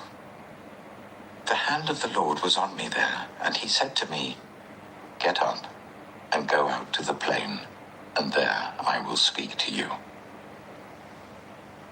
So I got up and went out to the plain, and the glory of the Lord was standing there, like the glory I had seen by the river Kibar, and I fell face down. Then the Spirit came into me and raised me to my feet. He spoke to me and said, Go, shut yourself inside your house. And you, son of man, they will tie with ropes. You will be bound so that you cannot go out among the people. I will make your tongue stick to the roof of your mouth, so that you will be silent and unable to rebuke them, for they are a rebellious people. But when I speak to you, I will open your mouth, and you shall say to them, this is what the Sovereign Lord says. Whoever will listen, let them listen, and whoever will refuse, let them refuse, for they are a rebellious people. Ezekiel chapter 4. Now, son of man, take a block of clay, put it in front of you and draw the city of Jerusalem on it. Then lay siege to it. Erect siege works against it, build a ramp up to it, set up camps against it, and put battering rams around it. Then take an iron pan, place it as an iron wall between you and the city, and turn your face towards it. It will be under siege, and you shall besiege it. This will be a sign to the people of Israel. Then lie on your left side, and put the sin of the people of Israel upon yourself. You are to bear their sin for the number of days you lie on your side. I have assigned you the same number of days as the years of their sin. So for 390 days, you will bear the sin of the people of Israel. After you have finished this, lie down again, this time on your right side, and bear the sin of the people of Judah. I have assigned you 40 days, a day for each year. Turn your face towards the siege of Jerusalem, and with bared arm prophesy against her. I will tie you up with ropes so that you cannot turn from one side to the other until you have finished the days of your siege. Take wheat and barley, beans and lentils, millet and spelt. Put them in a storage jar and use them to make bread for yourself. You are to eat it during the 390 days you lie on your side. Weigh out 20 shekels of food to eat each day, and eat it at set times. Also, measure out 1/6 of a hin of water, and drink it at set times. Eat the food as you would a loaf of barley bread. Bake it in the sight of the people, using human excrement for fuel. The Lord said, in this way, the people of Israel will eat defiled food among the nations where I will drive them. Then I said, not so, Sovereign Lord. I have never defiled myself. From my youth until now, I have never eaten anything found dead or torn by wild animals. No impure meat has ever entered my mouth. Very well, he said. I will let you bake your bread over cow dung instead of human excrement. He then said to me, Son of man, I am about to cut off the food supply in Jerusalem. The people will eat rationed food in anxiety and drink rationed water in despair, for food and water will be scarce. They will be appalled at the sight of each other and will waste away because of their sin. Ezekiel chapter 5. Now, son of man, take a sharp sword and use it as a barber's razor to shave your head and your beard. Then take a set of scales and divide up the hair. When the days of your siege come to an end, burn 1/3 of the hair inside the city. Take 1/3 and strike it with the sword all around the city, and scatter 1/3 to the wind. For I will pursue them with drawn sword. But take a few hairs and tuck them away in the folds of your garment. Again, take a few of these and throw them into the fire and burn them up. A fire will spread from there to all Israel. This is what the Sovereign Lord says. This is Jerusalem, which I have set in the center of the nations, with countries all around her. Yet, in her wickedness, she has rebelled against my laws and decrees more than the nations and countries around her. She has rejected my laws and has not followed my decrees. Therefore, this is what the Sovereign Lord says. You have been more unruly than the nations around you, and have not followed my decrees or kept my laws. You have not even conformed to the standards of the nations around you. Therefore, this is what the Sovereign Lord says. I, myself, am against you, Jerusalem, and I will inflict punishment on you in the sight of the nations. Because of all your detestable idols, I will do to you what I have never done before, and will never do again. Therefore, in your midst, parents will eat their children, and children will eat their parents. I will inflict punishment on you, and will scatter all your survivors to the winds. Therefore, as surely as I live, declares the Sovereign Lord, because you have defiled my sanctuary with all your vile images and detestable practices, I myself will shave you. I will not look on you with pity or spare you. A third of your people will die of the plague or perish by famine inside you. A third will fall by the sword outside your walls. And a third I will scatter to the winds and pursue with drawn sword.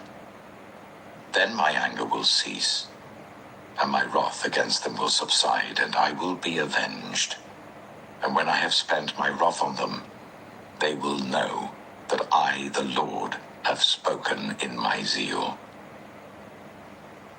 I will make you a ruin and a reproach among the nations around you in the sight of all who pass by. You will be a reproach and a taunt, a warning and an object of horror to the nations around you when I inflict punishment on you in anger and in wrath and with stinging rebuke. I, the Lord, have spoken. When I shoot at you with my deadly and destructive arrows of famine, I will shoot to destroy you. I will bring more and more famine upon you and cut off your supply of food. I will send famine and wild beasts against you, and they will leave you childless. Plague and bloodshed will sweep through you, and I will bring the sword against you. I, the Lord, have spoken. Ezekiel chapter 6. The word of the Lord came to me, Son of man. Set your face against the mountains of Israel. Prophesy against them and say, You mountains of Israel, hear the word of the Sovereign Lord. This is what the Sovereign Lord says to the mountains and hills, to the ravines and valleys. I am about to bring a sword against you, and I will destroy your high places. Your altars will be demolished, and your incense altars will be smashed. And I will slay your people in front of your idols. I will lay the dead bodies of the Israelites in front of their idols, and I will scatter your bones around your altars. Wherever you live, the towns will be laid waste and the high places demolished, so that your altars will be laid waste and devastated, your idols smashed and ruined, your incense altars broken down, and what you have made wiped out. Your people will fall slain among you, and you will know that I am the Lord. But I will spare some, for some of you will escape the sword when you are scattered among the lands and nations. Then, in the nations where they have been carried captive, those who escape will remember me. How I have been grieved by their adulterous hearts, which have turned away from me, and by their eyes which have lusted after their idols. They will loathe themselves for the evil they have done, and for all their detestable practices. And they will know that I am the Lord. I did not threaten in vain to bring this calamity on them. This is what the sovereign Lord says. Strike your hands together and stamp your feet and cry out, Alas! Because of all the wicked and detestable practices of the people of Israel, for they will fall by the sword, famine, and plague. One who is far away will die of the plague, and one who is near will fall by the sword. And anyone who survives and is spared will die of famine. So will I pour out my wrath on them. And they will know that I am the Lord, when their people lie slain among their idols, around their altars, on every high hill and on all the mountain tops, under every spreading tree and every leafy oak, places where they offered fragrant incense to all their idols. And I will stretch out my hand against them and make the land a desolate waste, from the desert to Diblah, wherever they live. Then they will know that I am the Lord. Ezekiel chapter 7. The word of the Lord came to me. Son of man, this is what the sovereign Lord says to the land of Israel. The end has come upon the four corners of the land. The end is now upon you, and I will unleash my anger against you. I will judge you according to your conduct and repay you for all your detestable practices. I will not look on you with pity. I will not spare you.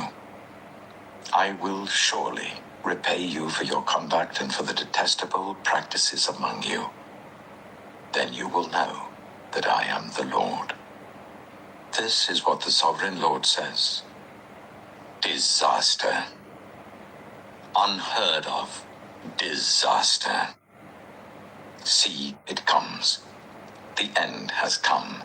The end has come. It has roused itself against you. See, it comes. Doom has come upon you who dwell in the land. The time has come. The day is near. There is panic, not joy, on the mountains. I am about to pour out my wrath on you and spend my anger against you. I will judge you according to your conduct and repay you for all your detestable practices. I will not look on you with pity. I will not spare you. I will repay you for your conduct and for the detestable practices among you. Then you will know that it is I, the Lord, who strikes you. See the day. See, it comes.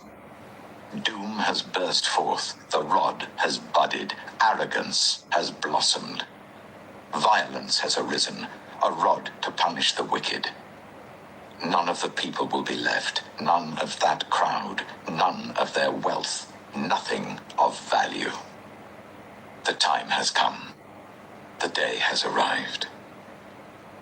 Let not the buyer rejoice, nor the seller grieve, for my wrath is on the whole crowd.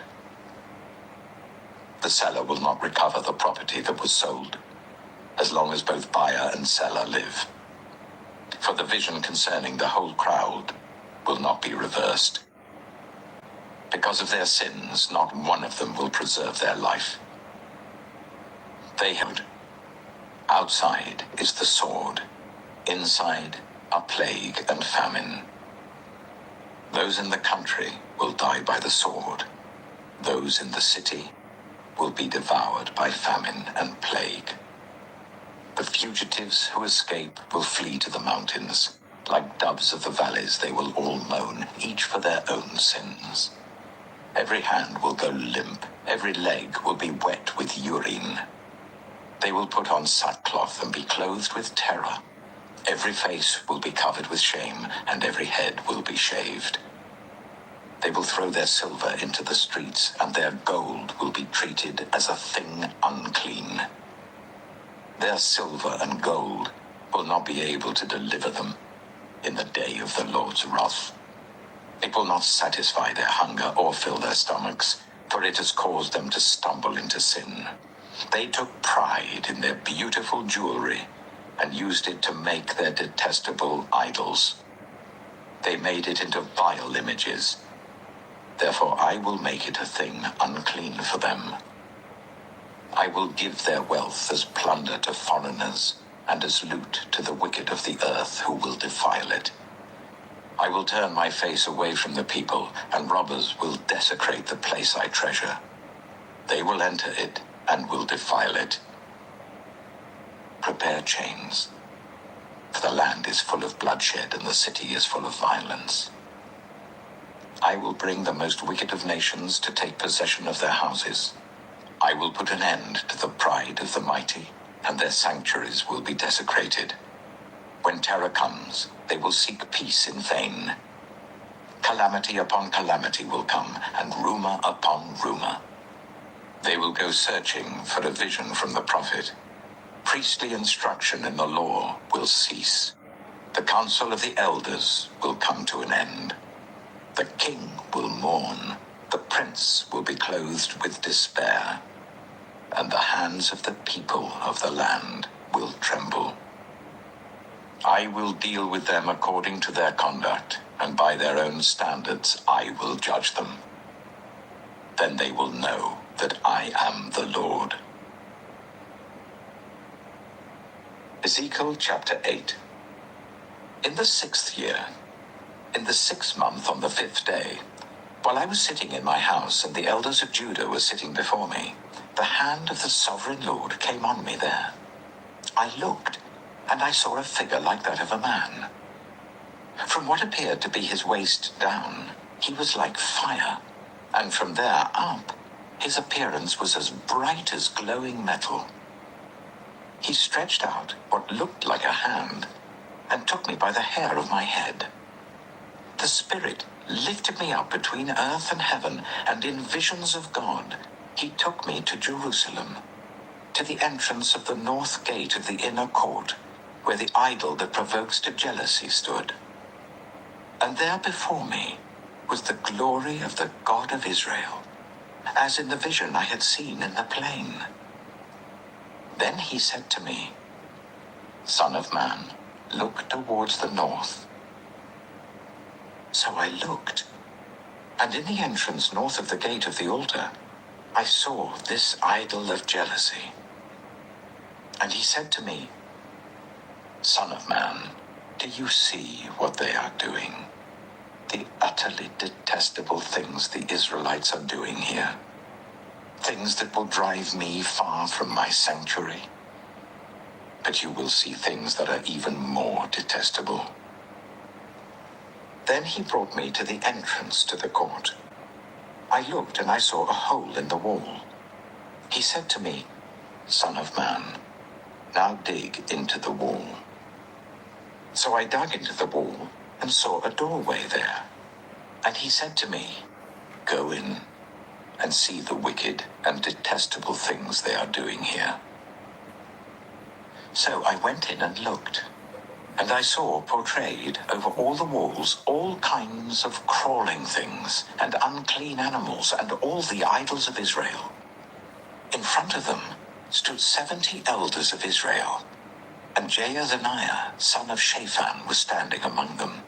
Each had a censer in his hand, and a fragrant cloud of incense was rising. He said to me, Son of man, have you seen what the elders of Israel are doing in the darkness, each at the shrine of his own idol? They say, The Lord does not see us. The Lord has forsaken the land. Again he said, You will see them doing things that are even more detestable.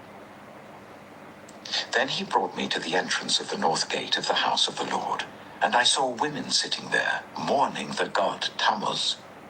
He said to me, Do you see this, son of man? You will see things that are even more detestable than this. He then brought me into the inner court of the house of the Lord, and there, at the entrance to the temple, between the portico and the altar, were about 25 men. With their backs towards the temple of the Lord, and their faces towards the east, they were bowing down to the sun in the east. He said to me, Have you seen this, Son of Man? Is it a trivial matter for the people of Judah to do the detestable things they are doing here? Must they also fill the land with violence and continually arouse my anger? Look at them putting the branch to their nose. Therefore I will deal with them in anger. I will not look on them with pity or spare them. Although they shout in my ears, I will not listen to them. Ezekiel chapter 9.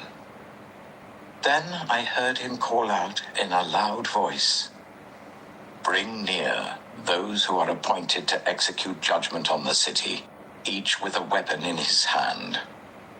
And I saw 6 men coming from the direction of the upper gate which faces north, each with a deadly weapon in his hand. With them was a man clothed in linen, who had a writing kit at his side. They came in and stood beside the bronze altar. Now the glory of the God of Israel went up from above the cherubim where it had been, and moved to the threshold of the temple. Then the Lord called to the man clothed in linen, who had the writing kit at his side, and said to him, "Go throughout the city of Jerusalem, and put a mark on the foreheads of those who grieve and lament over all the detestable things that are done in it." As I listened, he said to the others, "Follow him through the city, and kill, without showing pity or compassion. Slaughter the old men, the young men and women, the mothers and children, but do not touch anyone who has the mark. Begin at my sanctuary." So they began with the old men who were in front of the temple. Then he said to them, "Defile the temple and fill the courts with the slain. Go." So they went out and began killing throughout the city.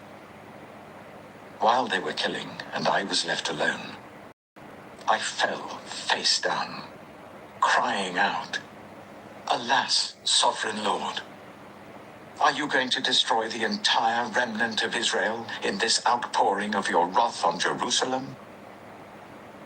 He answered me, "The sin of the people of Israel and Judah is exceedingly great.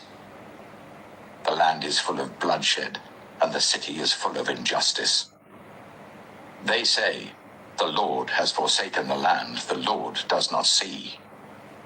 So I will not look on them with pity or spare them, but I will bring down on their own heads what they have done." Then the man in linen with the writing kit at his side brought back word, saying, "I have done as you commanded." Ezekiel chapter 10. I looked, and I saw the likeness of a throne of lapis lazuli above the vault that was over the heads of the cherubim. The Lord said to the man clothed in linen, "Go in among the wheels beneath the cherubim. Fill your hands with burning coals from among the cherubim, and scatter them over the city." And as I watched, he went in.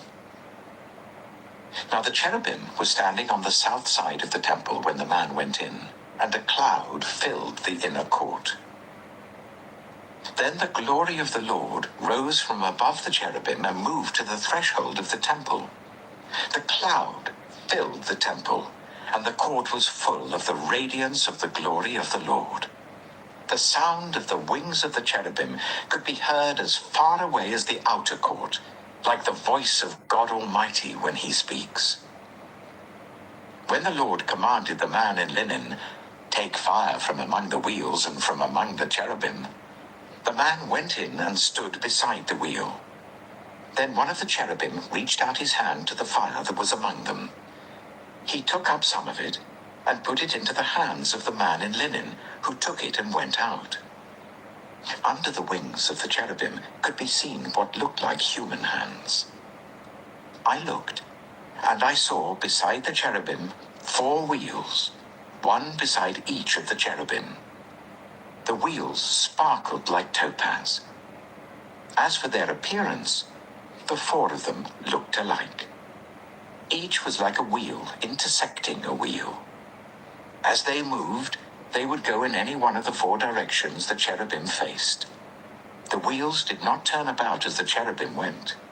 The cherubim went in whatever direction the head faced, without turning as they went. Their entire bodies, including their backs, their hands, and their wings, were completely full of eyes, as were their 4 wheels. I heard the wheels being called the whirling wheels. Each of the cherubim had 4 faces. One face was that of a cherub, the second the face of a human being, the third the face of a lion, and the fourth the face of an eagle. Then the cherubim rose upward. These were the living creatures I had seen by the river Kibar. When the cherubim moved, the wheels beside them moved, and when the cherubim spread their wings to rise from the ground, the wheels did not leave their side. When the cherubim stood still, they also stood still, and when the cherubim rose, they rose with them, because the spirit of the living creatures was in them. Then the glory of the Lord departed from over the threshold of the temple and stopped above the cherubim. While I watched, the cherubim spread their wings and rose from the ground. And as they went, the wheels went with them. They stopped at the entrance of the east gate of the Lord's house, and the glory of the God of Israel was above them. These were the living creatures I had seen beneath the God of Israel by the river Kibar, and I realized that they were cherubim. Each had 4 faces and 4 wings, and under their wings was what looked like human hands. Their faces had the same appearance as those I had seen by the river Kibar. Each one went straight ahead. Ezekiel chapter 11. Then the Spirit lifted me up and brought me to the gate of the house of the Lord that faces east. There, at the entrance of the gate, were 25 men, and I saw among them Jaazaniah son of Azur and Pelatiah son of Benaiah, leaders of the people. The Lord said to me, Son of man, these are the men who are plotting evil and giving wicked advice in this city. They say, haven't our houses been recently rebuilt? This city is a pot, and we are the meat in it. Therefore, prophesy against them. Prophesy, Son of man. Then the Spirit of the Lord came on me, and he told me to say, This is what the Lord says. This is what you are saying, you leaders of Israel, but I know what is going through your mind. You have killed many people in this city and filled its streets with the dead. Therefore, this is what the sovereign Lord says. The bodies you have thrown there are the meat, and this city is the pot, but I will drive you out of it. You fear the sword, and the sword is what I will bring against you, declares the sovereign Lord. I will drive you out of the city and deliver you into the hands of foreigners and inflict punishment on you. You will fall by the sword, and I will execute judgment on you at the borders of Israel. Then you will know that I am the Lord. This city will not be a pot for you, nor will you be the meat in it. I will execute judgment on you at the borders of Israel, and you will know that I am the Lord. For you have not followed my decrees or kept my laws, but have conformed to the standards of the nations around you. Now, as I was prophesying, Pelatiah son of Benaiah died. Then I fell face down and cried out in a loud voice, Alas, sovereign Lord, will you completely destroy the remnant of Israel? The word of the Lord came to me, Son of man, the people of Jerusalem have said of your fellow exiles and all the other Israelites, they are far away from the Lord. This land was given to us as our possession. Therefore say, This is what the sovereign Lord says. Although I sent them far away among the nations and scattered them among the countries, yet for a little while I have been a sanctuary for them in the countries where they have gone. Therefore say, this is what the sovereign Lord says. I will gather you from the nations and bring you back from the countries where you have been scattered, and I will give you back the land of Israel again. They will return to it and remove all its vile images and detestable idols. I will give them an undivided heart and put a new spirit in them. I will remove from them their heart of stone and give them a heart of flesh. Then they will follow my decrees and be careful to keep my laws. They will be my people, and I will be their God. But as for those whose hearts are devoted to their vile images and detestable idols, I will bring down on their heads what they have done, declares the sovereign Lord. Then the cherubim, with the wheels beside them, spread their wings, and the glory of the God of Israel was above them. The glory of the Lord went up from within the city and stopped above the mountain east of it. The Spirit lifted me up and brought me to the exiles in Babylonia, in the vision given by the Spirit of God. Then the vision I had seen went up from me, and I told the exiles everything the Lord had shown me. Ezekiel chapter 12. The word of the Lord came to me, Son of man, you are living among a rebellious people. They have eyes to see, but do not see, and ears to hear, but do not hear, for they are a rebellious people.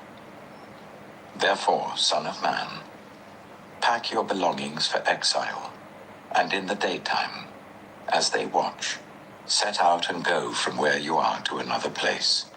Perhaps they will understand, though they are a rebellious people. During the daytime, while they watch, bring out your belongings packed for exile. Then in the evening, while they are watching, go out like those who go into exile. While they watch, dig through the wall and take your belongings out through it. Put them on your shoulder as they are watching and carry them out at dusk. Cover your face so that you cannot see the land, for I have made you a sign to the Israelites. So I did as I was commanded. During the day, I brought out my things packed for exile. Then, in the evening, I dug through the wall with my hands. I took my belongings out at dusk, carrying them on my shoulders while they watched. In the morning, the word of the Lord came to me, Son of man, did not the Israelites, that rebellious people, ask you, what are you doing? Say to them, this is what the sovereign Lord says. This prophecy concerns the prince in Jerusalem and all the Israelites who are there. Say to them, I am a sign to you. As I have done, so it will be done to them. They will go into exile as captives. The prince among them will put his things on his shoulder at dusk and leave, and a hole will be dug in the wall for him to go through. He will cover his face so that he cannot see the land. I will spread my net for him, and he will be caught in my snare. I will bring him to Babylonia, the land of the Chaldeans, but he will not see it, and there he will die.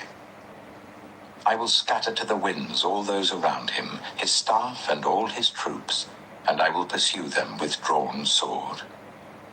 They will know that I am the Lord when I disperse them among the nations and scatter them through the countries.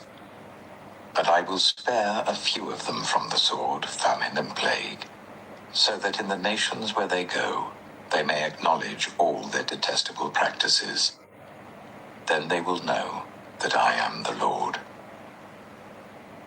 The word of the Lord came to me, Son of man, tremble as you eat your food, and shudder in fear as you drink your water. Say to the people of the land, this is what the sovereign Lord says about those living in Jerusalem and in the land of Israel.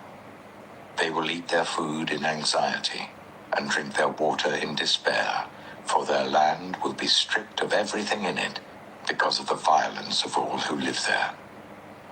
The inhabited towns will be laid waste, and the land will be desolate. Then you will know that I am the Lord. The word of the Lord came to me, Son of man. What is this proverb you have in the land of Israel? The days go by, and every vision comes to nothing. Say to them, this is what the sovereign Lord says. I'm going to put an end to this proverb, and they will no longer quote it in Israel. Say to them, the days are near when every vision will be fulfilled. For there will be no more false visions or flattering divinations among the people of Israel. But I, the Lord, will speak what I will, and it shall be fulfilled without delay. For in your days, you rebellious people, I will fulfill whatever I say, declares the sovereign Lord. The word of the Lord came to me, Son of man. The Israelites are saying, the vision he sees is for many years from now, and he prophesies about the distant future. Therefore say to them, this is what the sovereign Lord says, none of my words will be delayed any longer. Whatever I say will be fulfilled, declares the sovereign Lord. Ezekiel chapter 13. The word of the Lord came to me, Son of man, prophesy against the prophets of Israel who are now prophesying. Say to those who prophesy out of their own imagination, hear the word of the Lord. This is what the sovereign Lord says. Woe to the foolish prophets who follow their own spirit and have seen nothing. Your prophets, Israel, are like jackals among ruins. You have not gone up to the breaches in the wall to repair it for the people of Israel, so that it will stand firm in the battle on the day of the Lord. Their visions are false, and their divinations a lie. Even though the Lord has not sent them, they say, the Lord declares, and expect him to fulfill their words.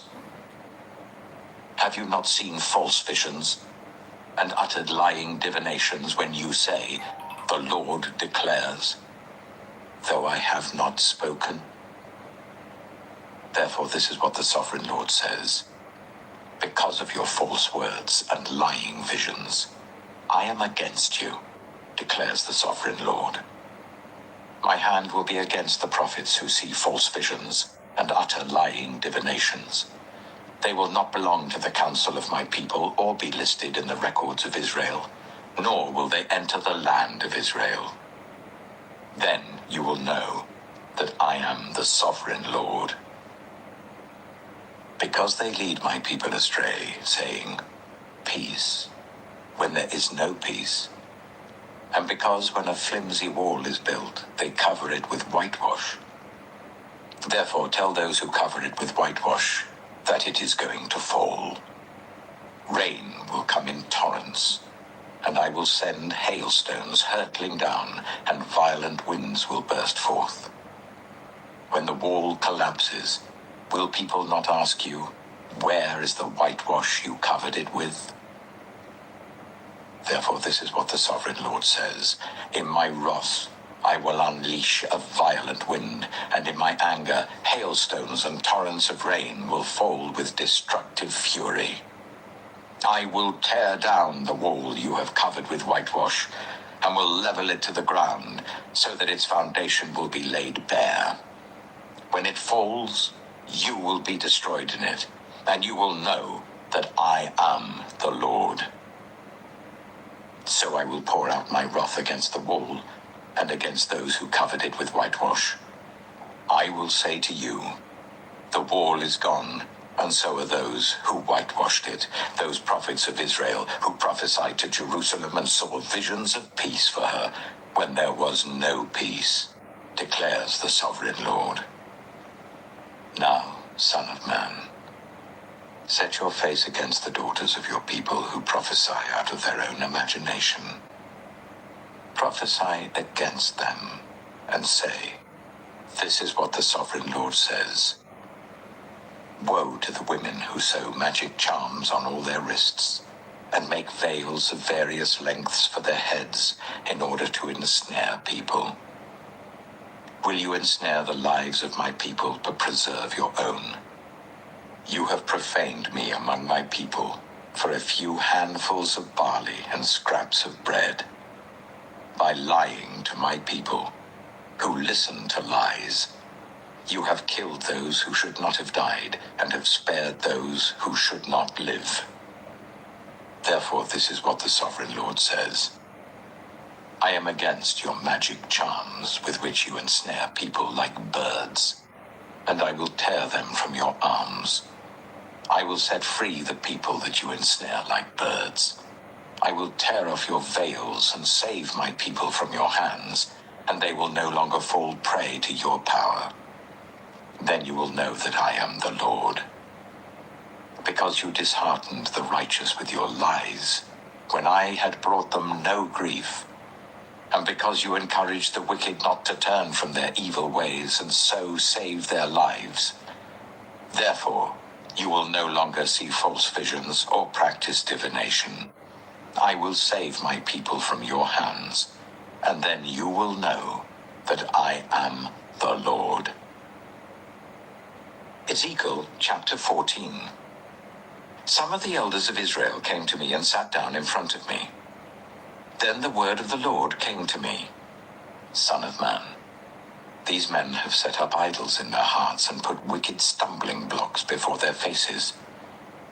Should I let them inquire of me at all? Therefore speak to them and tell them, this is what the Sovereign Lord says. When any of the Israelites set up idols in their hearts and put a wicked stumbling block before their faces and then go to a prophet, I, the Lord, will answer them myself in keeping with their great idolatry. I will do this to recapture the hearts of the people of Israel, who have all deserted me for their idols. Therefore say to the people of Israel, this is what the Sovereign Lord says. Repent, turn from your idols, and renounce all your detestable practices.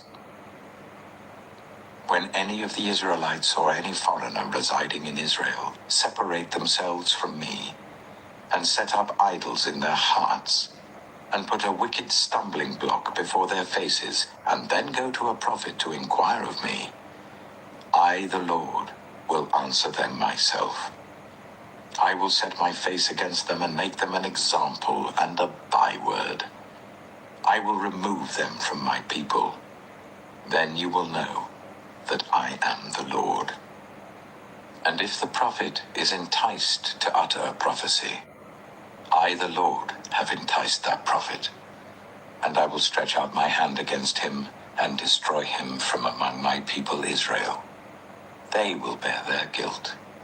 The prophet will be as guilty as the one who consults him. Then the people of Israel will no longer stray from me, nor will they defile themselves any more with all their sins. They will be my people, and I will be their God, declares the Sovereign Lord. The word of the Lord came to me, Son of man. If a country sins against me by being unfaithful, and I stretch out my hand against it to cut off its food supply and send famine upon it, and kill its people and their animals, even if these 3 men, Noah, Daniel, and Job, were in it, they could save only themselves by their righteousness, declares the Sovereign Lord. Or if I send wild beasts through that country, and they leave it childless, and it becomes desolate so that no one can pass through it because of the beasts, as surely as I live, declares the Sovereign Lord, even if these 3 men were in it, they could not save their own sons or daughters.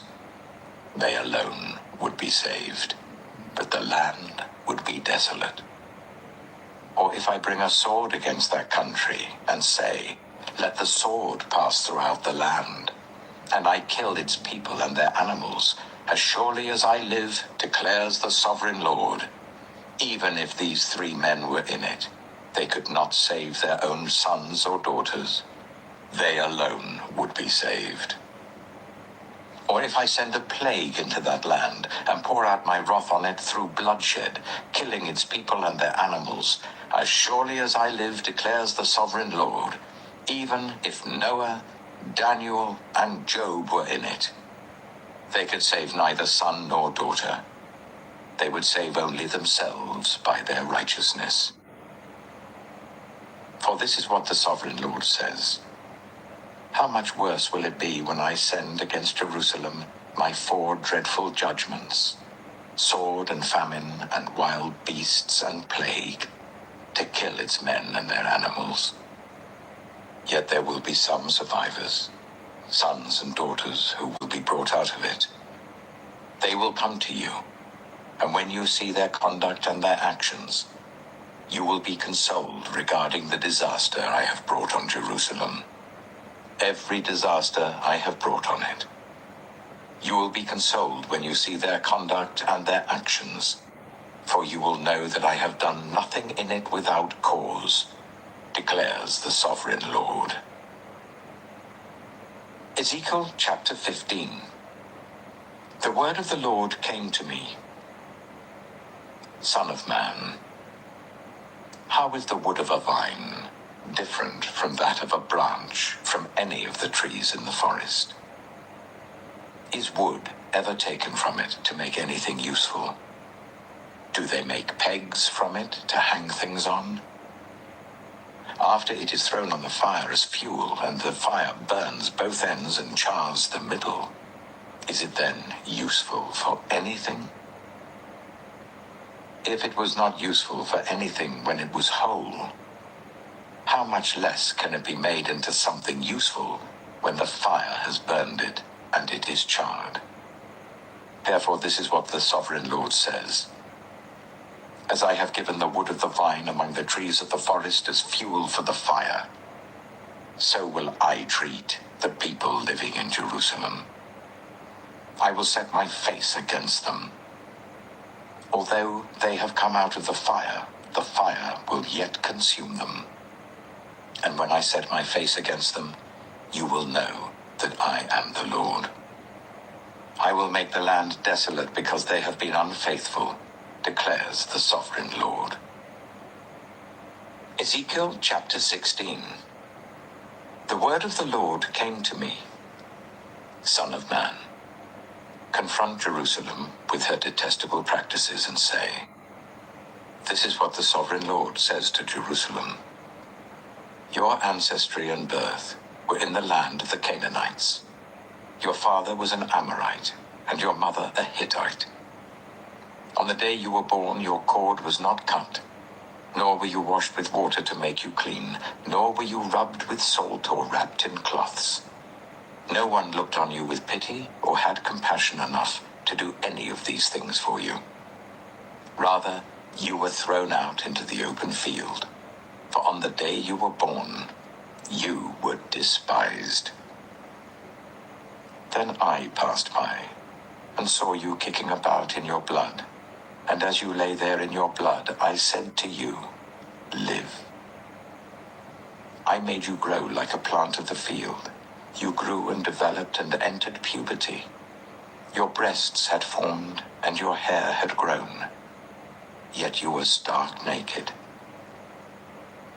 Later I passed by, and when I looked at you and saw that you were old enough for love, I spread the corner of my garment over you and covered your naked body. I gave you my solemn oath and entered into a covenant with you, declares the sovereign Lord.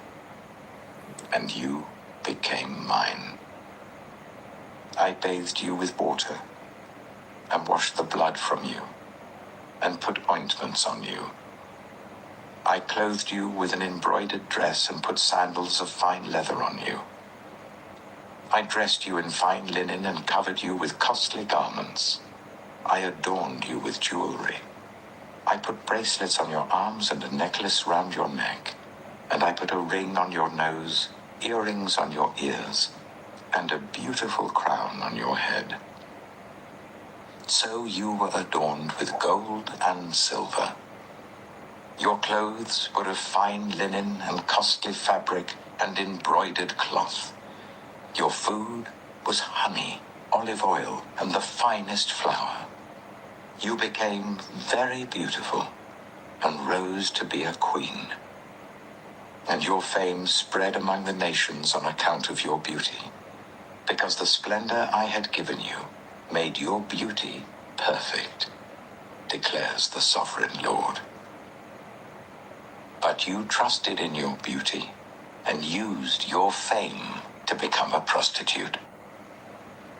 You lavished your favors on anyone who passed by, and your beauty became his. You took some of your garments to make gaudy high places where you carried on your prostitution. You went to him and he possessed your beauty. You also took the fine jewelry I gave you, the jewelry made of my gold and silver, and you made for yourself male idols and engaged in prostitution with them. And you took your embroidered clothes to put on them, and you offered my oil and incense before them. Also, the food I provided for you, the flour, olive oil, and honey I gave you to eat, you offered as fragrant incense before them. That is what happened, declares the sovereign Lord. And you took your sons and daughters whom you bore to me and sacrificed them as food to the idols. Was your prostitution not enough? You slaughtered my children and sacrificed them to the idols. In all your detestable practices and your prostitution, you did not remember the days of your youth when you were naked and bare, kicking about in your blood. Woe, woe to you, declares the sovereign Lord. In addition to all your other wickedness, you built a mound for yourself and made a lofty shrine in every public square. At every street corner, you built your lofty shrines and degraded your beauty, spreading your legs with increasing promiscuity to anyone who passed by. You engaged in prostitution with the Egyptians, your neighbors with large genitals, and aroused my anger with your increasing promiscuity. So I stretched out my hand against you and reduced your territory. I gave you over to the greed of your enemies, the daughters of the Philistines, who were shocked by your lewd conduct. You engaged in prostitution with the Assyrians too, because you were insatiable. And even after that, you still were not satisfied. Then you increased your promiscuity to include Babylonia, a land of merchants. But even with this, you were not satisfied. I am filled with fury against you, declares the sovereign Lord, when you do all these things, acting like a brazen prostitute. When you built your mounds at every street corner and made your lofty shrines in every public square, you were unlike a prostitute because you scorned payment. You adulterous wife. You prefer strangers to your own husband. All prostitutes receive gifts, but you give gifts to all your lovers, bribing them to come to you from everywhere for your illicit favors. So in your prostitution, you are the opposite of others. No one runs after you for your favors. You are the very opposite, for you give payment, and none is given to you. Therefore, you prostitute, hear the word of the Lord. This is what the sovereign Lord says. Because you poured out your lust and exposed your naked body and your promiscuity with your lovers, and because of all your detestable idols, and because you gave them your children's blood, therefore, I am going to gather all your lovers with whom you found pleasure, those you loved as well as those you hated. I will gather them against you from all around, and will strip you in front of them, and they will see you stark naked. I will sentence you to the punishment of women who commit adultery and who shed blood. I will bring on you the blood vengeance of my wrath and jealous anger. Then I will deliver you into the hands of your lovers, and they will tear down your mounds and destroy your lofty shrines. They will strip you of your clothes and take your fine jewelry and leave you stark naked. They will bring a mob against you, who will stone you and hack you to pieces with their swords. They will burn down your houses and inflict punishment on you in the sight of many women. I will put a stop to your prostitution, and you will no longer pay your lovers. Then my wrath against you will subside, and my jealous anger will turn away from you. I will be calm and no longer angry. Because you did not remember the days of your youth, but enraged me with all these things, I will surely bring down on your head what you have done, declares the Sovereign Lord. Did you not add lewdness to all your other detestable practices? Everyone who quotes Proverbs will quote this proverb about you. Like mother, like daughter. You are a true daughter of your mother, who despised her husband and her children. And you are a true sister of your sisters, who despised their husbands and their children. Your mother was a Hittite, and your father an Amorite. Your elder sister was Samaria, who lived to the north of you with her daughters, and your younger sister, who lived to the south of you with her daughters, was Sodom. You not only followed their ways and copied their detestable practices, but in all your ways you soon became more depraved than they. As surely as I live, declares the Sovereign Lord, your sister Sodom and her daughters never did what you and your daughters have done. Now this was the sin of your sister Sodom. She and her daughters were arrogant, overfed, and unconcerned. They did not help the poor and needy. They were haughty and did detestable things before me. Therefore I did away with them, as you have seen. Samaria did not commit half the sins you did. You have done more detestable things than they, and have made your sisters seem righteous by all these things you have done. Bear your disgrace, for you have furnished some justification for your sisters. Because your sins were more vile than theirs, they appear more righteous than you. So then, be ashamed and bear your disgrace, for you have made your sisters appear righteous. However, I will restore the fortunes of Sodom and her daughters, and of Samaria and her daughters, and your fortunes along with them, so that you may bear your disgrace and be ashamed of all you have done in giving them comfort. And your sisters, Sodom with her daughters, and Samaria with her daughters, will return to what they were before. And you and your daughters will return to what you were before. You would not even mention your sister Sodom in the day of your pride, before your wickedness was uncovered. Even so, you are now scorned by the daughters of Edom, and all her neighbors and the daughters of the Philistines, all those around you who despise you. You will bear the consequences of your lewdness and your detestable practices, declares the Lord. This is what the Sovereign Lord says. I will deal with you as you deserve, because you have despised my oath by breaking the covenant. Yet I will remember the covenant I made with you in the days of your youth, and I will establish an everlasting covenant with you.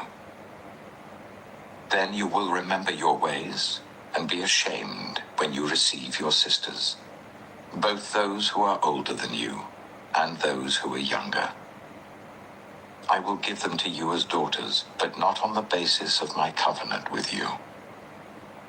So I will establish my covenant with you, and you will know that I am the Lord. Then, When I make atonement for you for all you have done, you will remember and be ashamed, and never again open your mouth because of your humiliation, declares the sovereign Lord. Ezekiel chapter 17. The word of the Lord came to me.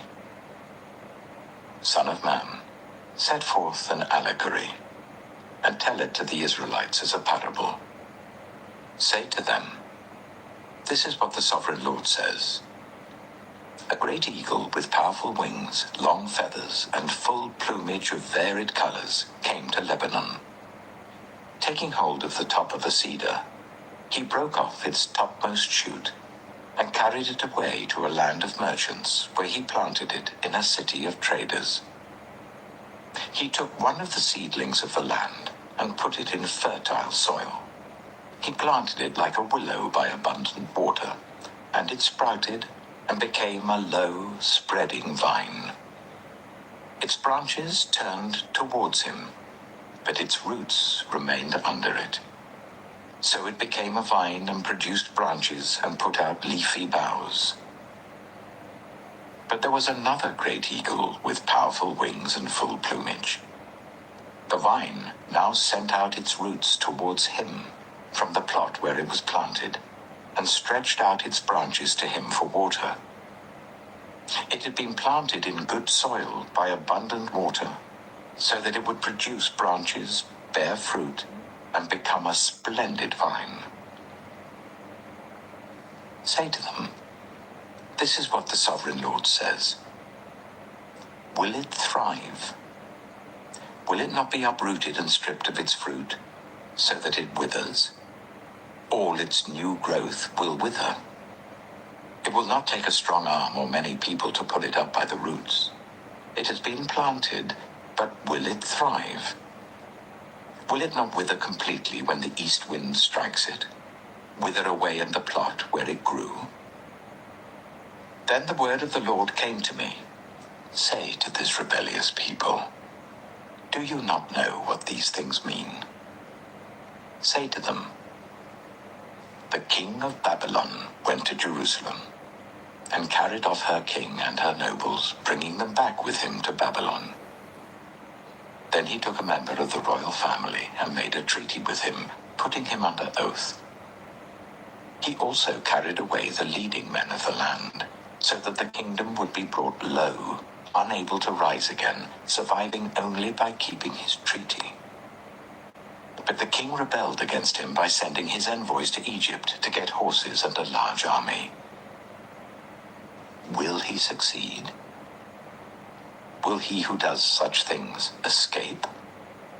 Will he break the treaty and yet escape? As surely as I live, declares the sovereign Lord, he shall die in Babylon, in the land of the king who put him on the throne, whose oath he despised and whose treaty he broke. Pharaoh, with his mighty army and great horde, will be of no help to him in war, when ramps are built and siege works erected to destroy many lives. He despised the oath by breaking the covenant. Because he had given his hand in pledge and yet did all these things, he shall not escape. Therefore this is what the sovereign Lord says. As surely as I live, I will repay him for despising my oath and breaking my covenant. I will spread my net for him, and he will be caught in my snare. I will bring him to Babylon and execute judgment on him there, because he was unfaithful to me. All his choice troops will fall by the sword, and the survivors will be scattered to the winds. Then you will know that I, the Lord, have spoken. This is what the sovereign Lord says. I myself will take a shoot from the very top of a cedar and plant it. I will break off a tender sprig from its topmost shoots and plant it on a high and lofty mountain. On the mountain heights of Israel, I will plant it, and it will produce branches and bear fruit and become a splendid cedar. Birds of every kind will nest in it, They will find shelter in the shade of its branches. All the trees of the forest will know that I, the Lord, bring down the tall tree and make the low tree grow tall. I dry up the green tree and make the dry tree flourish. I, the Lord, have spoken, and I will do it. Ezekiel chapter 18. The word of the Lord came to me. What do you people mean by quoting this proverb about the land of Israel? The parents eat sour grapes and the children's teeth are set on edge. As surely as I live, declares the sovereign Lord, you will no longer quote this proverb in Israel. For everyone belongs to me, the parent as well as the child, both alike belong to me. The one who sins is the one who will die. Suppose there is a righteous man who does what is just and right. He does not eat at the mountain shrines or look to the idols of Israel. He does not defile his neighbor's wife or have sexual relations with a woman during her period. He does not oppress anyone, but returns what he took in pledge for a loan. He does not commit robbery, but gives his food to the hungry and provides clothing for the naked. He does not lend to them at interest or take a profit from them. He withholds his hand from doing wrong and judges fairly between two parties. He follows my decrees and faithfully keeps my laws. That man is righteous. He will surely live, declares the sovereign Lord. Suppose he has a violent son who sheds blood or does any of these other things, though the father has done none of them. He eats at the mountain shrines. He defiles his neighbor's wife. He oppresses the poor and needy. He commits robbery. He does not return what he took in pledge. He looks to the idols. He does detestable things. He lends at interest and takes a profit. Will such a man live? He will not. Because he has done all these detestable things, he is to be put to death. His blood will be on his own head. But suppose this son has a son who sees all the sins his father commits, and though he sees them, he does not do such things. He does not eat at the mountain shrines or look to the idols of Israel. He does not defile his neighbor's wife. He does not oppress anyone or require a pledge for a loan. He does not commit robbery, but gives his food to the hungry and provides clothing for the naked. He withholds his hand from ill-treating the poor and takes no interest or profit from them. He keeps my laws and follows my decrees.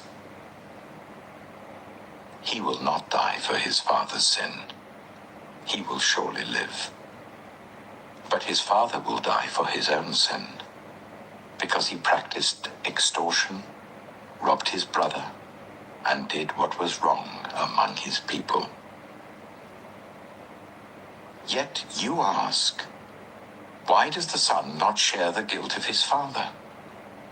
Since the son has done what is just and right and has been careful to keep all my decrees, he will surely live.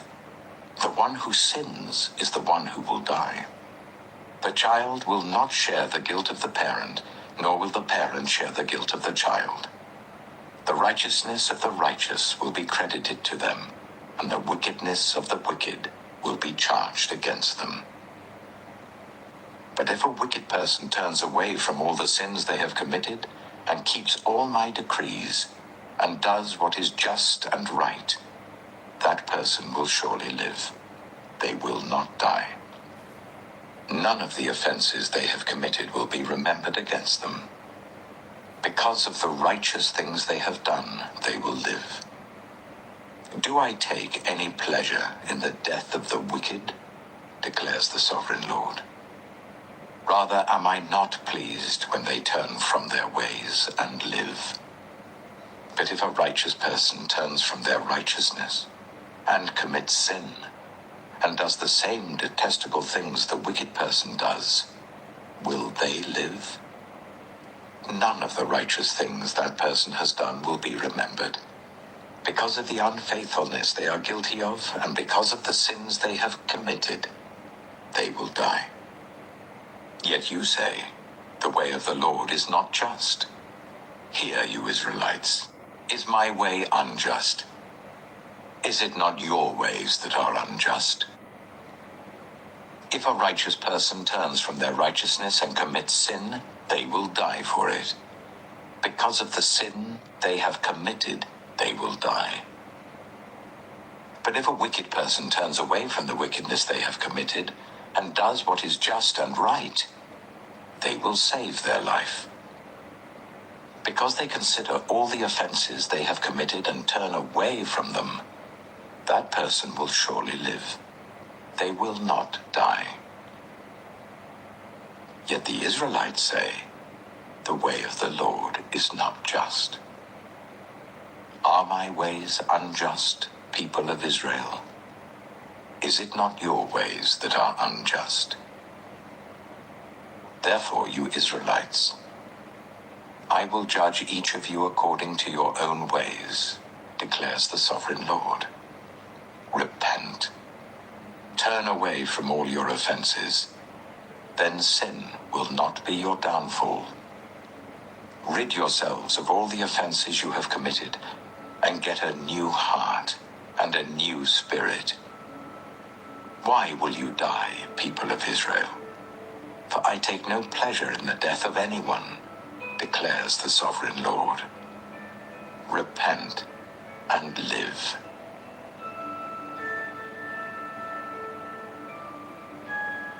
Ezekiel chapter 19. Take up a lament concerning the princes of Israel, and say, what a lioness was your mother among the lions. She lay down among them and reared her cubs. She brought up one of her cubs, and he became a strong lion. He learned to tear the prey, and he became a man-eater. The nations heard about him, and he was trapped in their pit. They led him with hooks to the land of Egypt. Lion. He prowled among the lions, for he was now a strong lion.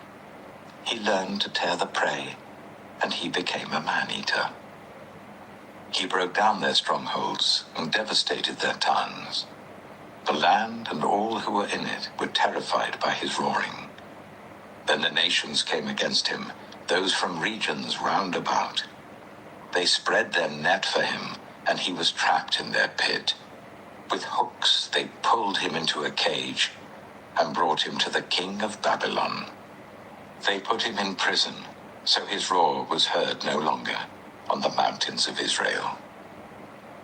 Your mother was like a vine in your vineyard, planted by the water. It was fruitful and full of branches because of abundant water. Its branches were strong, fit for a ruler's scepter. It towered high above the thick foliage, conspicuous for its height and for its many branches. But it was uprooted in fury and thrown to the ground. The east wind made it shrivel. It was stripped of its fruit. Its strong branches withered, and fire consumed them. Now it is planted in the desert, in a dry and thirsty land. Fire spread from one of its main branches and consumed its fruit. No strong branch is left on it, fit for a ruler's scepter. This is a lament, and is to be used as a lament. Ezekiel chapter 20. In the 7th year, in the 5th month, on the 10th day, some of the elders of Israel came to inquire of the Lord, and they sat down in front of me. Then the word of the Lord came to me. Son of man, speak to the elders of Israel, and say to them, this is what the sovereign Lord says. Have you come to inquire of me? As surely as I live, I will not let you inquire of me, declares the sovereign Lord. Will you judge them? Will you judge them, son of man? Then confront them. with the detestable practices of their ancestors, and say to them, This is what the sovereign Lord says. On the day I chose Israel, I swore with uplifted hand to the descendants of Jacob, and revealed myself to them in Egypt. With uplifted hand I said to them, I am the Lord your God. On that day I swore to them that I would bring them out of Egypt and into a land I had searched out for them, a land flowing with milk and honey, the most beautiful of all lands. And I said to them, Each of you, get rid of the vile images you have set your eyes on, and do not defile yourselves with the idols of Egypt. I am the Lord your God. But they rebelled against me and would not listen to me. They did not get rid of the vile images they had set their eyes on, nor did they forsake the idols of Egypt. So I said I would pour out my wrath on them and spend my anger against them in Egypt. But for the sake of my name, I brought them out of Egypt. I did it to keep my name from being profaned in the eyes of the nations among whom they lived and in whose sight I had revealed myself to the Israelites. Therefore, I led them out of Egypt and brought them into the wilderness. I gave them my decrees and made known to them my laws, by which the person who obeys them will live. Also, I gave them my Sabbaths as a sign between us, so they would know that I, the Lord, made them holy. Yet the people of Israel rebelled against me in the wilderness. They did not follow my decrees, but rejected my laws, by which the person who obeys them will live. And they utterly desecrated my Sabbaths.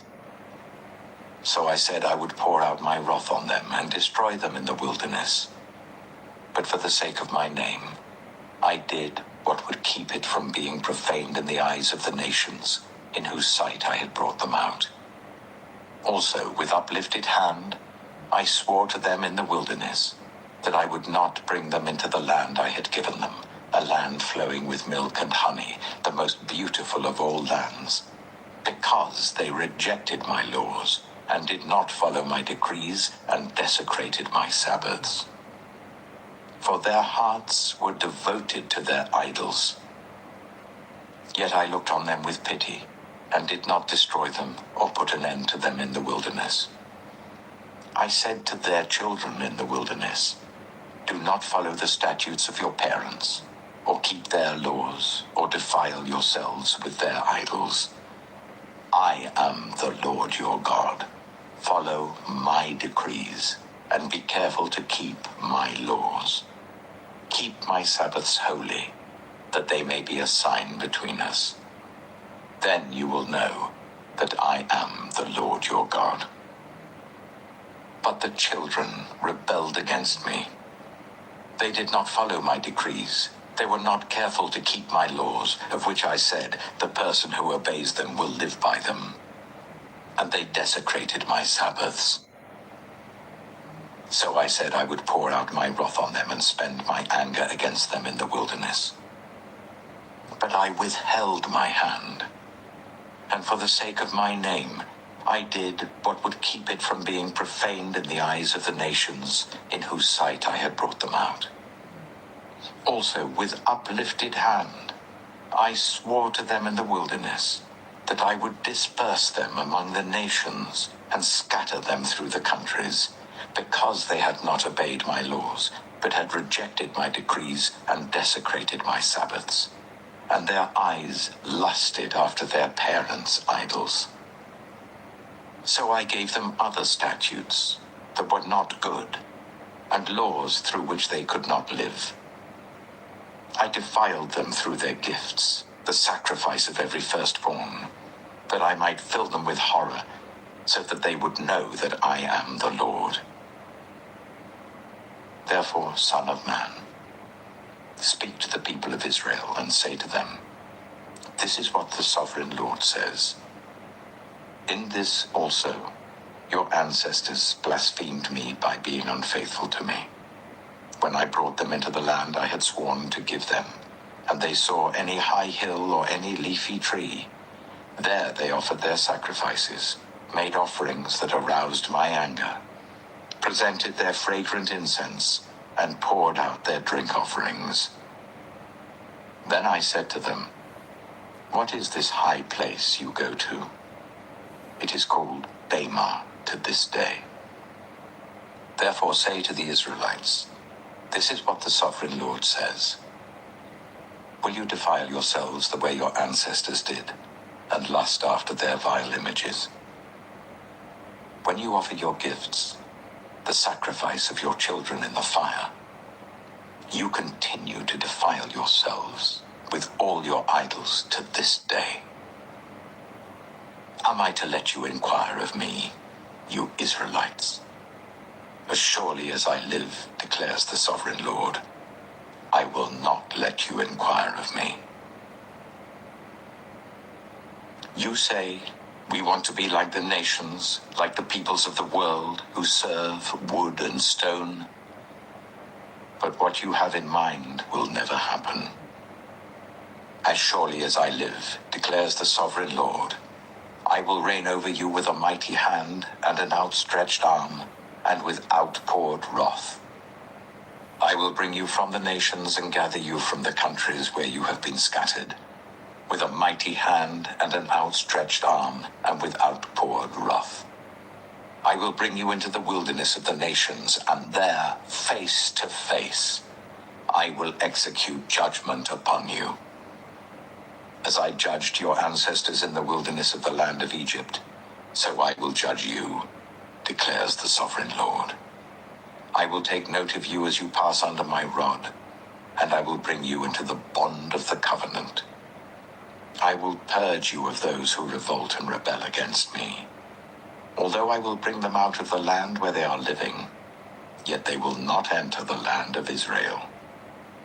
Then you will know that I am the Lord. As for you, people of Israel, this is what the sovereign Lord says. Go and serve your idols, every one of you. But afterwards, you will surely listen to me and no longer profane my holy name with your gifts and idols. For on my holy mountain, the high mountain of Israel, declares the sovereign Lord, there in the land all the people of Israel will serve me, and there I will accept them. There I will require your offerings and your choice gifts, along with all your holy sacrifices. I will accept you as fragrant incense when I bring you out from the nations and gather you from the countries where you have been scattered. And I will be proved holy through you in the sight of the nations. Then you will know that I am the Lord, when I bring you into the land of Israel, the land I had sworn with uplifted hand to give to your ancestors. There you will remember your conduct and all the actions by which you have defiled yourselves, and you will loathe yourselves for all the evil you have done.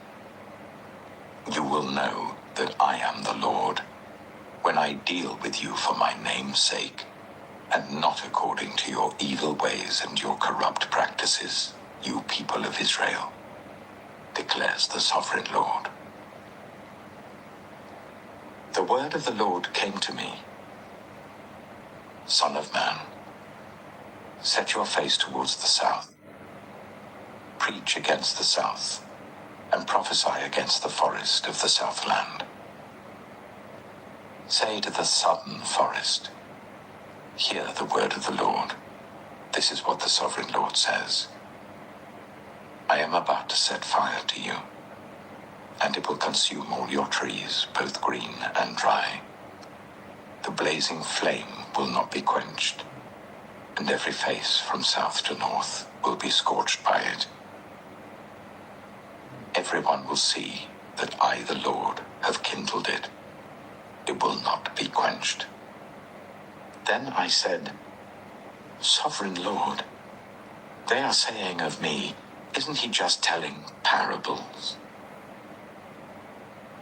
Ezekiel chapter 21. The word of the Lord came to me. Son of man, set your face against Jerusalem and preach against the sanctuary. Prophesy against the land of Israel and say to her, this is what the Lord says. I am against you. I will draw my sword from its sheath and cut off from you both the righteous and the wicked. Because I am going to cut off the righteous and the wicked, my sword will be unsheathed against everyone from south to north. Then all people will know that I, the Lord, have drawn my sword from its sheath. It will not return again. Therefore groan, Son of Man. Groan before them with broken heart and bitter grief.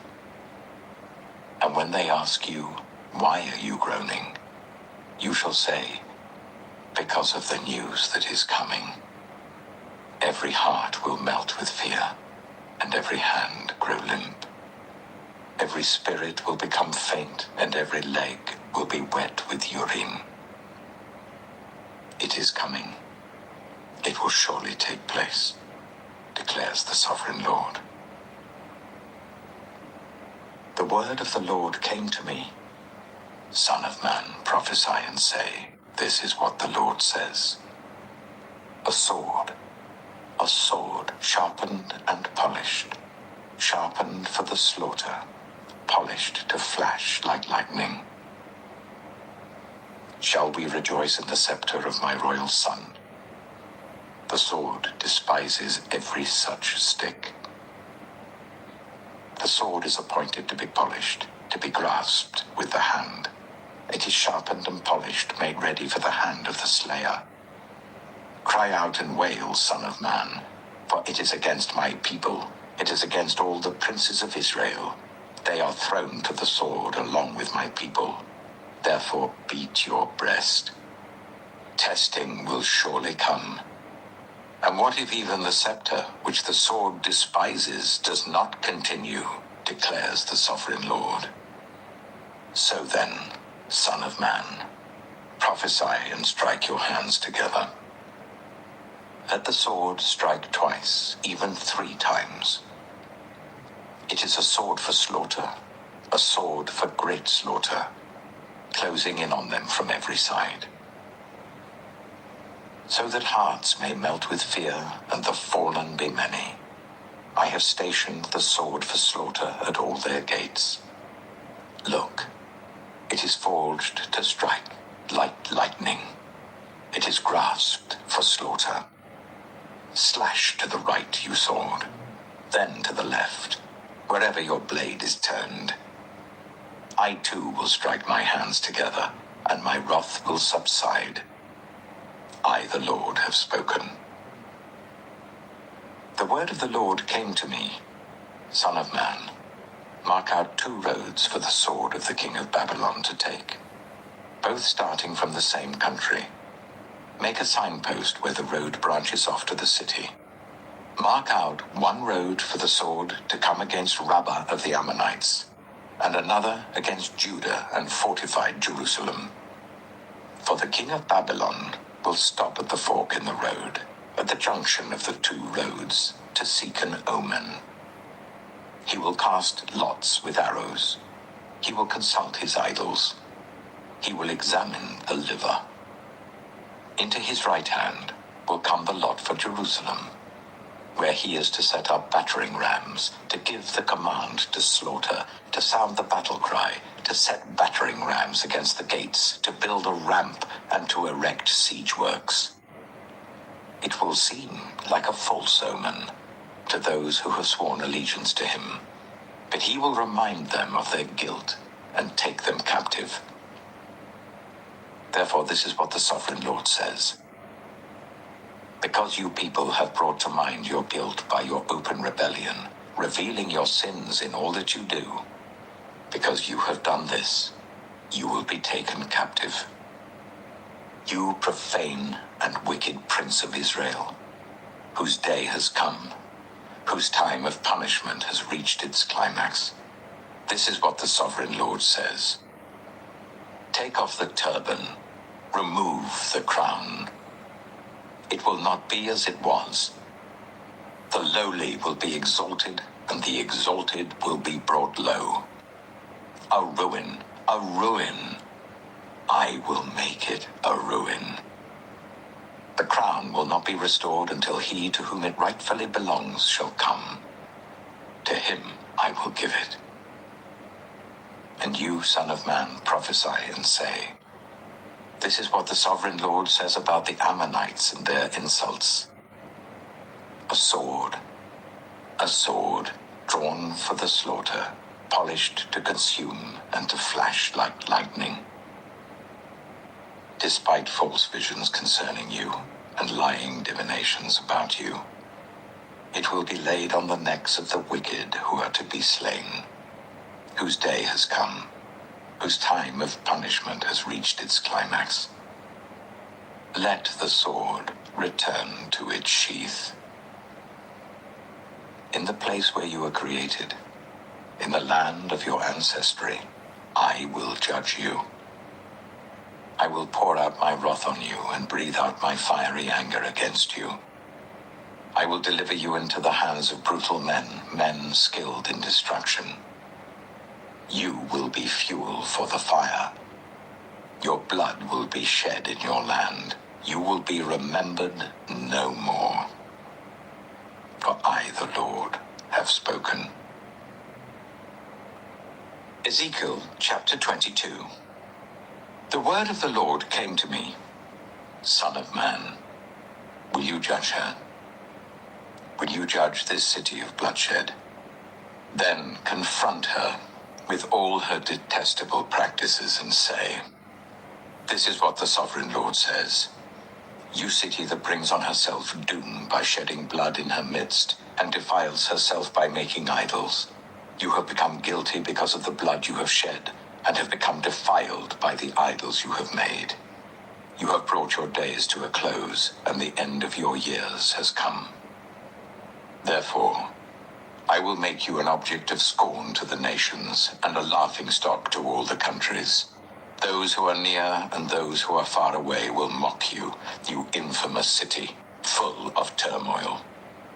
See how each of the princes of Israel, who are in you, uses his power to shed blood. In you they have treated father and mother with contempt. In you they have oppressed the foreigner and ill-treated the fatherless and the widow. You have despised my holy things and desecrated my Sabbaths. In you are slanderers who are bent on shedding blood. In you are those who eat at the mountain shrines and commit lewd acts. In you are those who dishonor their father's bed. In you are those who violate women during their period when they are ceremonially unclean. In you, one man commits a detestable offense with his neighbor's wife, another shamefully defiles his daughter-in-law, and another violates his sister, his own father's daughter. In you are people who accept bribes to shed blood. You take interest and make a profit from the poor. You extort unjust gain from your neighbors, and you have forgotten me, declares the sovereign Lord. I will surely strike my hands together at the unjust gain you have made, and at the blood you have shed in your midst. Will your courage endure, or your hands be strong in the day I deal with you? I, the Lord, have spoken, and I will do it. I will disperse you among the nations, and scatter you through the countries. And I will put an end to your uncleanness. When you have been defiled in the eyes of the nations, you will know that I am the Lord.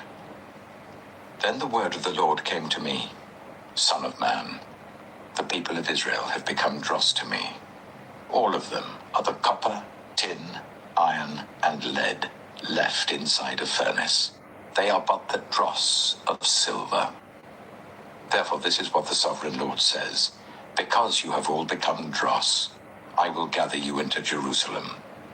As silver, copper, iron, lead, and tin are gathered into a furnace to be melted with a fiery blast, so will I gather you in my anger and my wrath, and put you inside the city and melt you.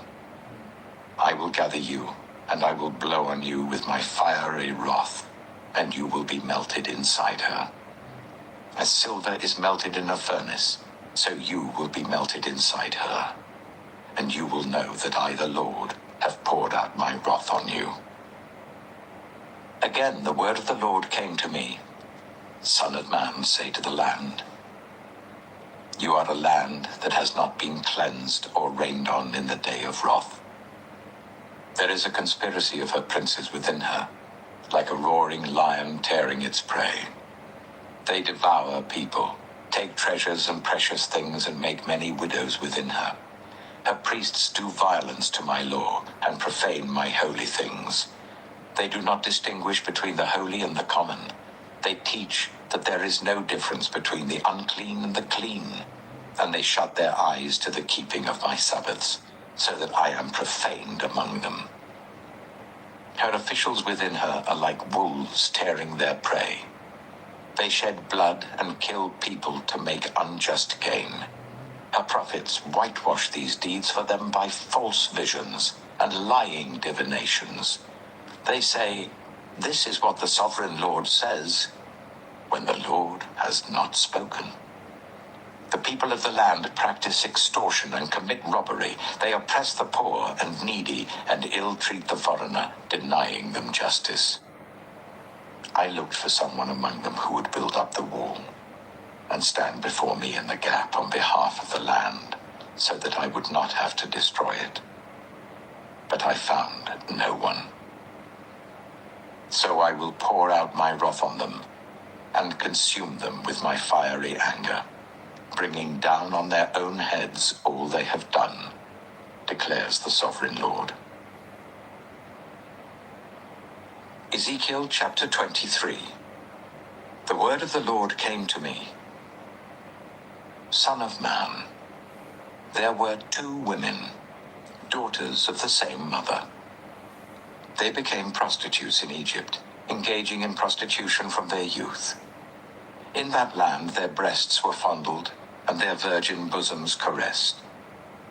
The elder one was named Aholah, and her sister was Aholibah. They were mine and gave birth to sons and daughters. Aholah is Samaria, and Aholibah is Jerusalem. Aholah engaged in prostitution while she was still mine, and she lusted after her lovers, the Assyrians, warriors clothed in blue, governors and commanders, all of them handsome young men and mounted horsemen.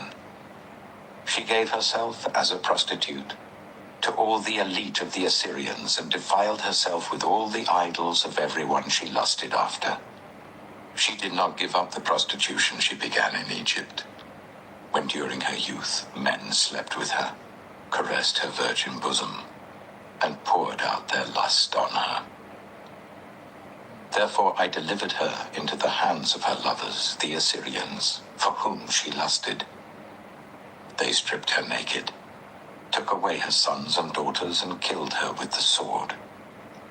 She became a byword among women, and punishment was inflicted on her. Her sister, Aholibah, saw this. Yet in her lust and prostitution she was more depraved than her sister. She too lusted after the Assyrians, governors and commanders, warriors in full dress, mounted horsemen, all handsome young men. I saw that she too defiled herself. Both of them went the same way. But she carried her prostitution still further. She saw men portrayed on a wall, figures of Chaldeans portrayed in red, with belts round their waists and flowing turbans on their heads. All of them looked like Babylonian chariot officers, natives of Chaldea. As soon as she saw them, she lusted after them and sent messengers to them in Chaldea. Then the Babylonians came to her to the bed of love, and in their lust they defiled her.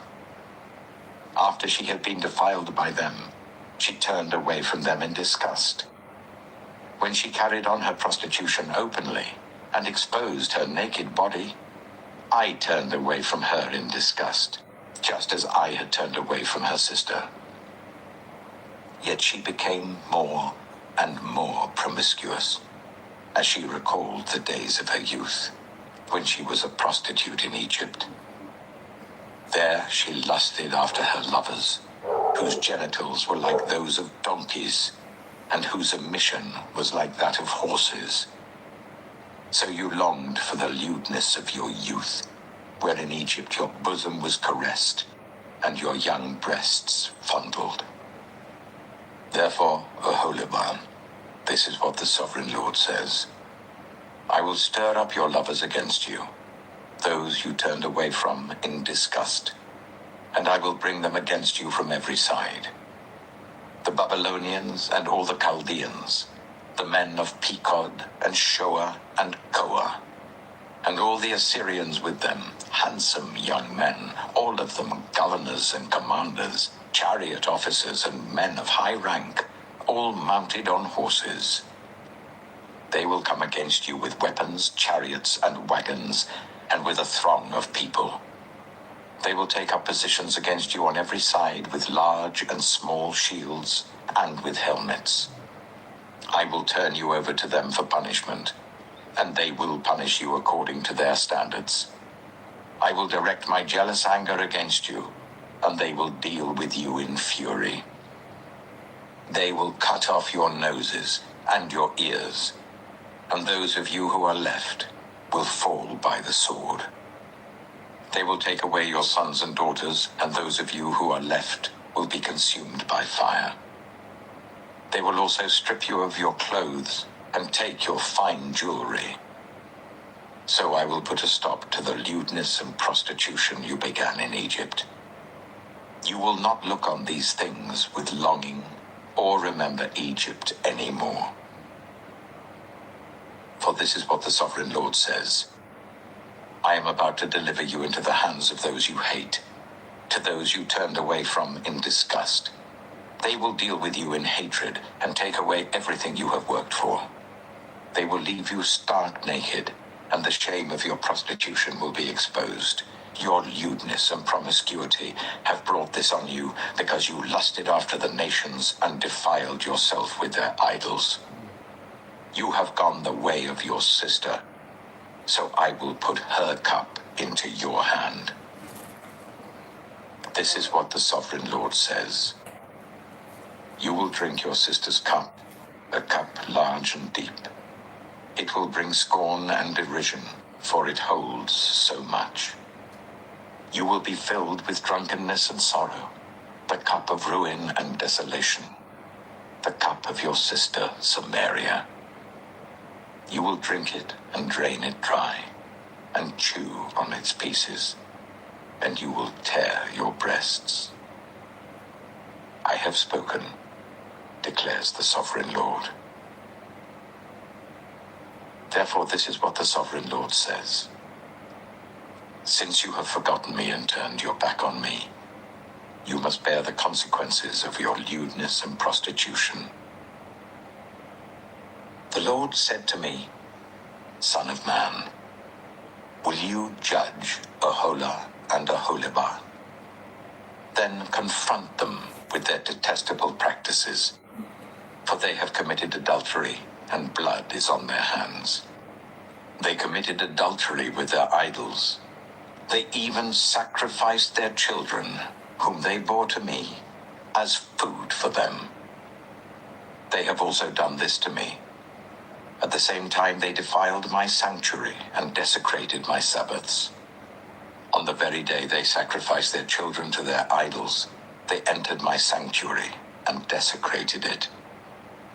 That is what they did in my house. They even sent messengers for men who came from far away, and when they arrived, you bathed yourself for them, applied eye makeup, and put on your jewelry. You sat on an elegant couch with a table spread before it, on which you had placed the incense and olive oil that belonged to me. The noise of a carefree crowd was around her. Drunkards were brought from the desert, along with men from the rabble, and they put bracelets on the wrists of the woman and her sister, and beautiful crowns on their heads. Then I said about the one worn out by adultery, Now let them use her as a prostitute, for that is all she is. And they slept with her. As men sleep with a prostitute, so they slept with those lewd women, Aholah and Aholibah. But righteous judges will sentence them to the punishment of women who commit adultery and shed blood, because they are adulterous, and blood is on their hands. This is what the Sovereign Lord says. Bring a mob against them, and give them over to terror and plunder. The mob will stone them and cut them down with their swords. They will kill their sons and daughters and burn their houses. So I will put an end to lewdness in the land, that all women may take warning and not imitate you. You will suffer the penalty for your lewdness, and bear the consequences of your sins of idolatry. Then you will know that I am the Sovereign Lord. Ezekiel chapter 24. In the 9th year, in the 10th month, on the 10th day, the word of the Lord came to me. Son of man, record this date, this very date, because the king of Babylon has laid siege to Jerusalem this very day. Tell this rebellious people a parable and say to them, this is what the Sovereign Lord says. Put on the cooking pot. Put it on and pour water into it. Put into it the pieces of meat, all the choice pieces, the leg and the shoulder. Fill it with the best of these bones. Take the pick of the flock.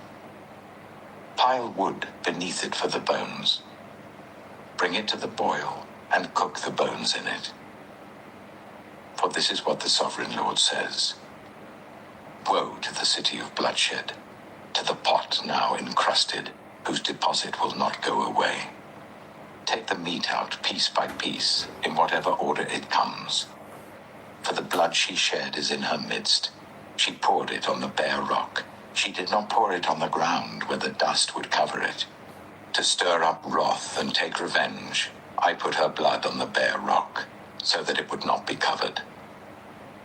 Therefore this is what the Sovereign Lord says. Woe to the city of bloodshed. I too will pile the wood high. So heap on the wood and kindle the fire. Cook the meat well, mixing in the spices, and let the bones be charred. Then set the empty pot on the coals, till it becomes hot and its copper glows, so that its impurities may be melted and its deposit burned away. It has frustrated all efforts.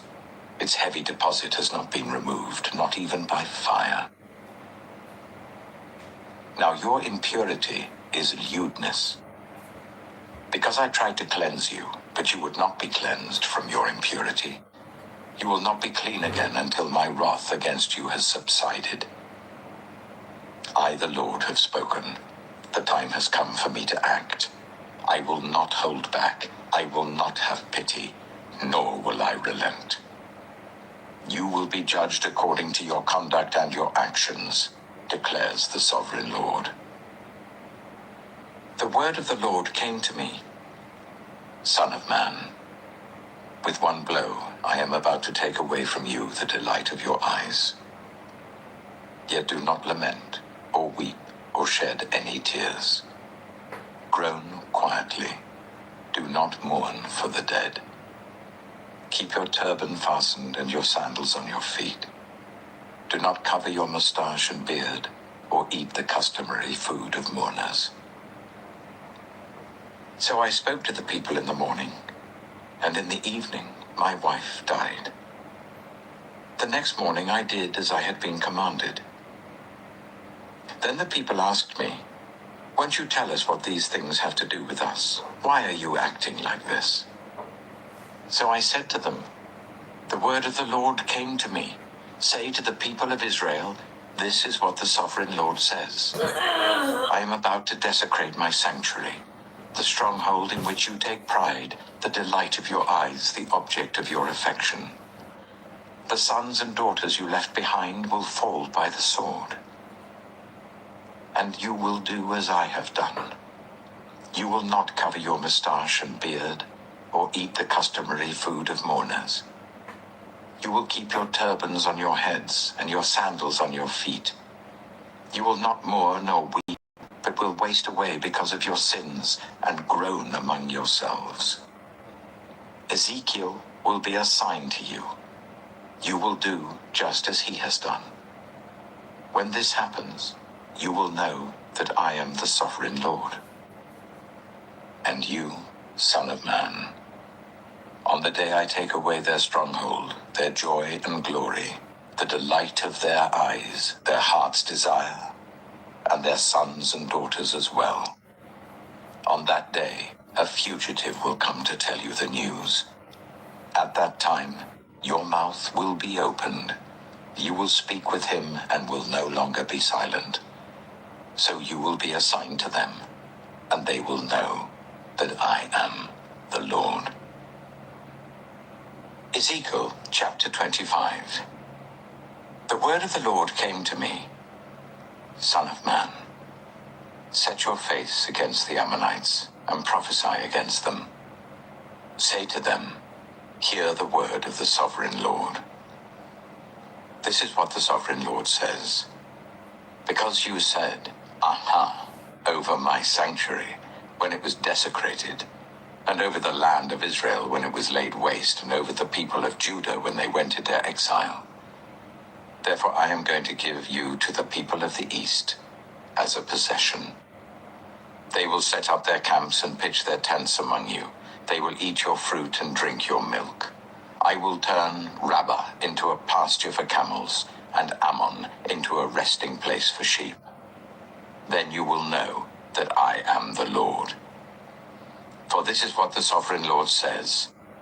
Because you have clapped your hands and stamped your feet, rejoicing with all the malice of your heart against the land of Israel, therefore I will stretch out my hand against you and give you as plunder to the nations.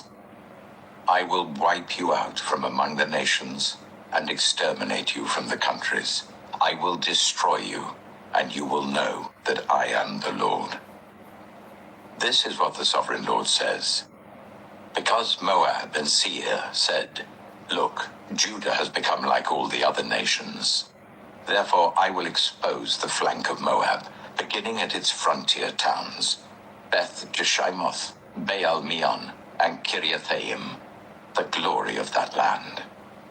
I will give Moab along with the Ammonites to the people of the east as a possession, so that the Ammonites will not be remembered among the nations.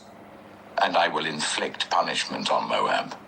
Then they will know that I am the Lord. This is what the sovereign Lord says. Because Edom took revenge on Judah and became very guilty by doing so. Therefore this is what the sovereign Lord says. I will stretch out my hand against Edom and kill both man and beast. I will lay it waste from Teman to Dedan. They will fall by the sword. I will take vengeance on Edom by the hand of my people Israel, and they will deal with Edom in accordance with my anger and my wrath. They will know my vengeance, declares the sovereign Lord. This is what the sovereign Lord says. Because the Philistines acted in vengeance, and took revenge with malice in their hearts, and with ancient hostility sought to destroy Judah. Therefore this is what the sovereign Lord says. I am about to stretch out my hand against the Philistines. I will wipe out the Kerethites, and destroy those remaining along the coast.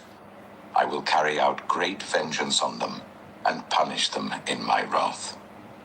Then they will know that I am the Lord, when I take vengeance on them. Ezekiel chapter 26. In the 11th month of the 12th year, on the first day of the month, the word of the Lord came to me. Son of man, because Tyre has said of Jerusalem, aha, the gate to the nations is broken, and its doors have swung open to me. Now that she lies in ruins, I will prosper. Therefore this is what the sovereign Lord says. I am against you, Tyre, and I will bring many nations against you, like the sea casting up its waves. They will destroy the walls of Tyre and pull down her towers. I will scrape away her rubble and make her a bare rock. Out in the sea she will become a place to spread fishing nets. For I have spoken, declares the sovereign Lord. She will become plunder for the nations, and her settlements on the mainland will be ravaged by the sword. Then they will know that I am the Lord. For this is what the sovereign Lord says. From the north I am going to bring against Tyre Nebuchadnezzar, king of Babylon, king of kings, with horses and chariots, with horsemen and a great army. He will ravage your settlements on the mainland with the sword. He will set up siege works against you, build a ramp up to your walls, and raise his shields against you. He will direct the blows of his battering rams against your walls and demolish your towers with his weapons. His horses will be so many that they will cover you with dust. Your walls will tremble at the noise of the war horses, wagons, and chariots when he enters your gates, as men enter a city whose walls have been broken through. The hooves of his horses will trample all your streets. He will kill your people with the sword, and your strong pillars will fall to the ground. They will plunder your wealth and loot your merchandise. They will break down your walls and demolish your fine houses and throw your stones, timber, and rubble into the sea. I will put an end to your noisy songs, and the music of your harps will be heard no more. I will make you a bare rock, and you will become a place to spread fishing nets. You will never be rebuilt.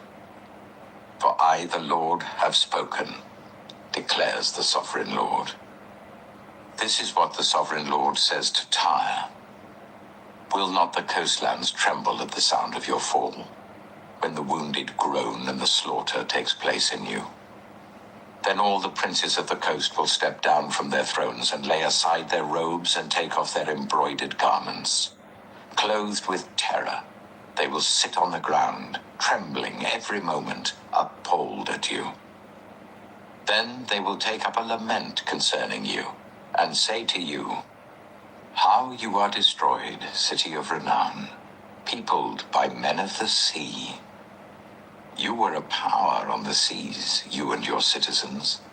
You put your terror on all who lived there. Now the coastlands tremble on the day of your fall. The islands in the sea are terrified at your collapse. This is what the sovereign Lord says. Cities no longer inhabited, and when I bring the ocean depths over you and its vast waters cover you, then I will bring you down with those who go down to the pit, to the people of long ago. I will make you dwell in the earth below as in ancient ruins, with those who go down to the pit. And you will not return or take your place in the land of the living. I will bring you to a horrible end, and you will be no more. You will be sought, but you will never again be found, declares the sovereign Lord. Ezekiel chapter 27. The word of the Lord came to me. Son of man, take up a lament concerning Tyre. Say to Tyre, situated at the gateway to the sea, merchant of peoples on many coasts, this is what the sovereign Lord says. You say, Tyre, I am perfect in beauty. Your domain was on the high seas. Your builders brought your beauty to perfection. They made all your timbers of juniper from Senia. They took a cedar from Lebanon to make a mast for you. Of oaks from Bashan, they made your oars. Of cypress wood, from the coasts of Cyprus, they made your deck adorned with ivory. Fine embroidered linen from Egypt was your sail and served as your banner. Your awnings were of blue and purple from the coasts of Elisha. Men of Sidon and Arphad were your oarsmen. Your skilled men, Tyre, were aboard as your sailors. Veteran craftsmen of Byblos were on board as shipwrights to caulk your seams. All the ships of the sea and their sailors came alongside to trade for your wares. Men of Persia, Lydia, and Put served as soldiers in your army. They hung their shields and helmets on your walls, bringing you splendor. Men of Arphad and Helek guarded your walls on every side. Men of Garmad were in your towers. They hung their shields around your walls. They brought your beauty to perfection. Tarshish did business with you because of your great wealth of goods. They exchanged silver, iron, tin, and lead for your merchandise. Greece, Tubal, and Meshech did business with you. They traded human beings and articles of bronze for your wares. Men of Beth Togarmah exchanged chariot horses, cavalry horses, and mules for your merchandise. The men of Rhodes traded with you, and many coastlands were your customers. They paid you with ivory tusks and ebony. Aram did business with you because of your many products. They exchanged turquoise, purple fabric, embroidered work, fine linen, coral, and rubies for your merchandise. Judah and Israel traded with you. They exchanged wheat from Minnith and confections, honey, olive oil, and balm for your wares. Damascus did business with you because of your many products and great wealth of goods. They offered wine from Helbon, wool from Zahar, and casks of wine from Izal in exchange for your wares. Wrought iron, cassia, and calamos. Dedan traded in saddle blankets with you. Arabia and all the princes of Kedar were your customers. They did business with you in lambs, rams, and goats. The merchants of Sheba and Reumah traded with you. For your merchandise, they exchanged the finest of all kinds of spices and precious stones and gold. Haran, Canaan, and Eden, and merchants of Sheba, Ashur, and Kilmad traded with you. In your marketplace, they traded with you beautiful garments, blue fabric, embroidered work, and multicolored rugs with cords twisted and tightly knotted. The ships of Tarshish serve as carriers for your wares. You are filled with heavy cargo as you sail the sea. Your oarsmen take you out to the high seas. But the east wind will break you to pieces far out at sea. Your wealth, merchandise, and wares, your mariners, sailors, and shipwrights, your merchants, and all your soldiers, and everyone else on board, will sink into the heart of the sea on the day of your shipwreck. The shorelands will quake when your sailors cry out. All who handle the oars will abandon their ships. The mariners and all the sailors will stand on the shore. They will raise their voice and cry bitterly over you. They will sprinkle dust on their heads and roll in ashes. They will shave their heads because of you and will put on sackcloth. They will weep over you with anguish of soul and with bitter mourning. As they wail and mourn over you, they will take up a lament concerning you. Who was ever silenced like Tyre, surrounded by the sea? When your merchandise went out on the seas, you satisfied many nations. With your great wealth and your wares, you enriched the kings of the earth. Now, you are shattered by the sea in the depths of the waters. Your wares and all your company have gone down with you. All who live in the coastlands are appalled at you. Their kings shudder with horror, and their faces are distorted with fear. The merchants among the nations scoff at you. You have come to a horrible end and will be no more. Ezekiel chapter 28. The word of the Lord came to me. Son of man, say to the ruler of Tyre, this is what the sovereign Lord says. In the pride of your heart, you say, I am a god. I sit on the throne of a god in the heart of the seas. But you are a mere mortal and not a god, though you think you are as wise as a god. Are you wiser than Daniel? Is no secret hidden from you? By your wisdom and understanding you have gained wealth for yourself and amassed gold and silver in your treasuries. By your great skill in trading, you have increased your wealth, and because of your wealth, Your heart has grown proud. Therefore, this is what the Sovereign Lord says. Because you think you are wise as a god, I am going to bring foreigners against you, the most ruthless of nations. They will draw their swords against your beauty and wisdom, and pierce your shining splendor. They will bring you down to the pit, and you will die a violent death in the heart of the seas. Will you then say, I am a god, in the presence of those who kill you? You will be but a mortal, not a god, in the hands of those who slay you. You will die the death of the uncircumcised at the hands of foreigners. I have spoken, declares the Sovereign Lord. The word of the Lord came to me, Son of man, take up a lament concerning the king of Tyre, and say to him, this is what the Sovereign Lord says. You were the seal of perfection, full of wisdom and perfect in beauty. You were in Eden, the garden of God. Every precious stone adorned you. Carnelian, chrysolite, and emerald, topaz, onyx, and jasper, lapis lazuli, turquoise, and beryl. Your settings and mountings were made of gold. On the day you were created, they were prepared.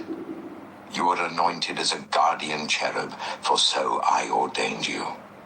You were on the holy mount of God. You walked among the fiery stones. You were blameless in your ways from the day you were created till wickedness was found in you. Through your widespread trade, you were filled with violence, and you sinned.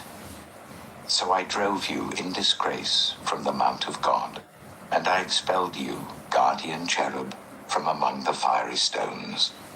Your heart became proud on account of your beauty, and you corrupted your wisdom because of your splendor. So I threw you to the earth. I made a spectacle of you before kings. By your many sins and dishonest trade, you have desecrated your sanctuaries. So I made a fire come out from you, and it consumed you, and I reduced you to ashes on the ground in the sight of all who were watching. All the nations who knew you are appalled at you. You have come to a horrible end, and will be no more. The word of the Lord came to me, Son of man, set your face against Sidon, prophesy against her, and say, this is what the Sovereign Lord says. I am against you, Sidon, and among you I will display my glory. You will know that I am the Lord when I inflict punishment on you, and within you am proved to be holy. I will send a plague upon you and make blood flow in your streets. The slain will fall within you, with the sword against you on every side. Then you will know that I am the Lord. No longer will the people of Israel have malicious neighbors who are painful briars and sharp thorns. Then you will know that I am the Sovereign Lord. This is what the Sovereign Lord says. When I gather the people of Israel from the nations where they have been scattered, I will be proved holy through them in the sight of the nations. Then they will live in their own land, which I gave to my servant Jacob.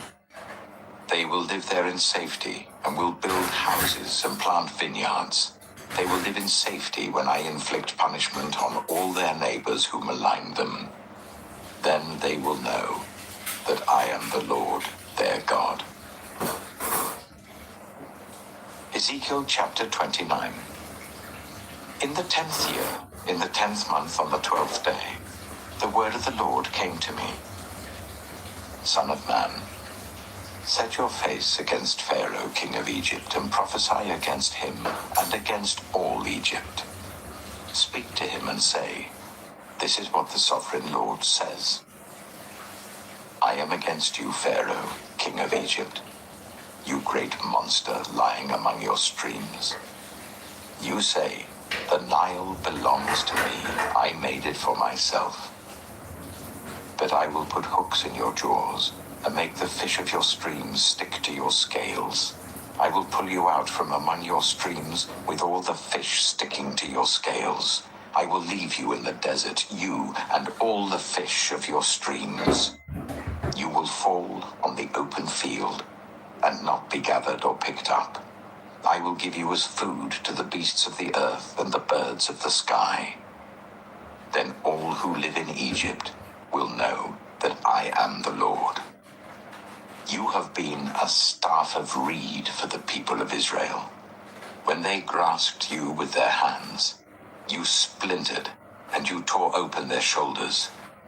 When they leaned on you, you broke and their backs were wrenched.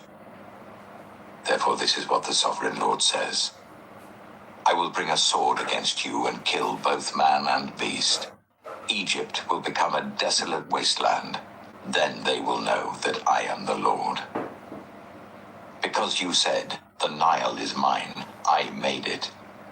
Therefore I am against you and against your streams, and I will make the land of Egypt a ruin and a desolate waste from Migdol.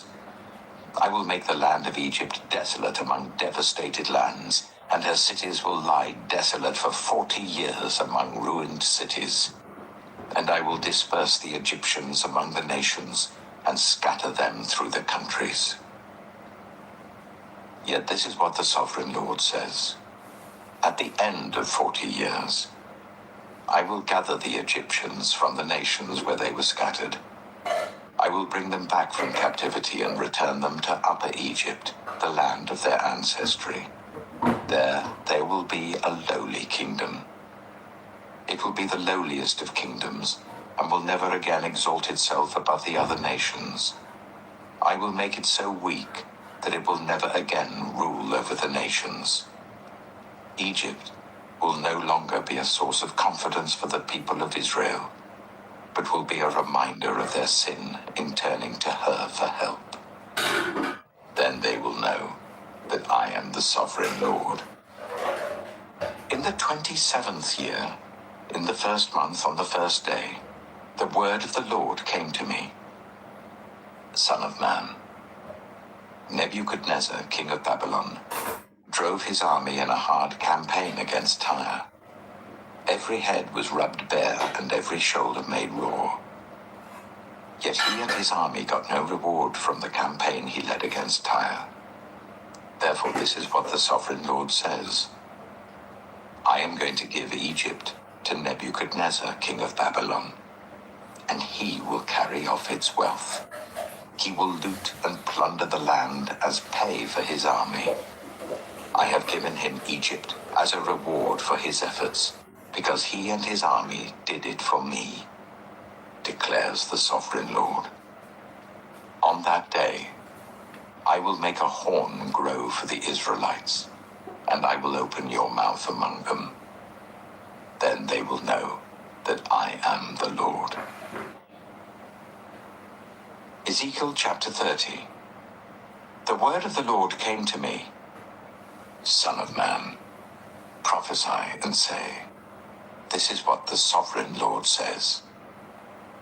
Wail and say, alas for that day. For the day is near, the day of the Lord is near, a day of clouds, a time of doom for the nations. A sword will come against Egypt, and anguish will come upon Cush. Where the slain fall in Egypt, her wealth will be carried away, and her foundations torn down. Cush and Libya, Lydia and all Arabia, Cub, and the people of the covenant land will fall by the sword along with Egypt. This is what the Lord says. The allies of Egypt will fall, and her proud strength will fail. From Migdol to Aswan they will fall by the sword within her, declares the Sovereign Lord. They will be desolate among desolate lands, and their cities will lie among ruined cities. Then they will know that I am the Lord, when I set fire to Egypt and all her helpers are crushed. On that day, messengers will go out from me in ships to frighten Cush out of her complacency. Anguish will take hold of them on the day of Egypt's doom. for it is sure to come. This is what the sovereign Lord says. I will put an end to the hordes of Egypt by the hand of Nebuchadnezzar, king of Babylon. He and his army, the most ruthless of nations, will be brought in to destroy the land. They will draw their swords against Egypt and fill the land with the slain. I will dry up the waters of the Nile and sell the land to an evil nation. By the hand of foreigners I will lay waste the land and everything in it. I, the Lord, have spoken. This is what the sovereign Lord says. I will destroy the idols and put an end to the images in Memphis. No longer will there be a prince in Egypt, and I will spread fear throughout the land. I will lay waste Upper Egypt, set fire to Zoan, and inflict punishment on Thebes. I will pour out my wrath on Pelusium, the stronghold of Egypt, and wipe out the hordes of Thebes. I will set fire to Egypt. Pelusium will writhe in agony. Thebes will be taken by storm. Memphis will be in constant distress. The young men of Heliopolis and Bubastis will fall by the sword, and the cities themselves will go into captivity. Dark will be the day at Tahpanhes, when I break the yoke of Egypt. There her proud strength will come to an end. She will be covered with clouds, and her villages will go into captivity. So I will inflict punishment on Egypt, and they will know that I am the Lord. In the 11th year, in the first month on the 7th day, the word of the Lord came to me. Son of man, I have broken the arm of Pharaoh, king of Egypt. It has not been bound up to be healed or put in a splint, so that it may become strong enough to hold a sword. Therefore this is what the sovereign Lord says. I am against Pharaoh, king of Egypt.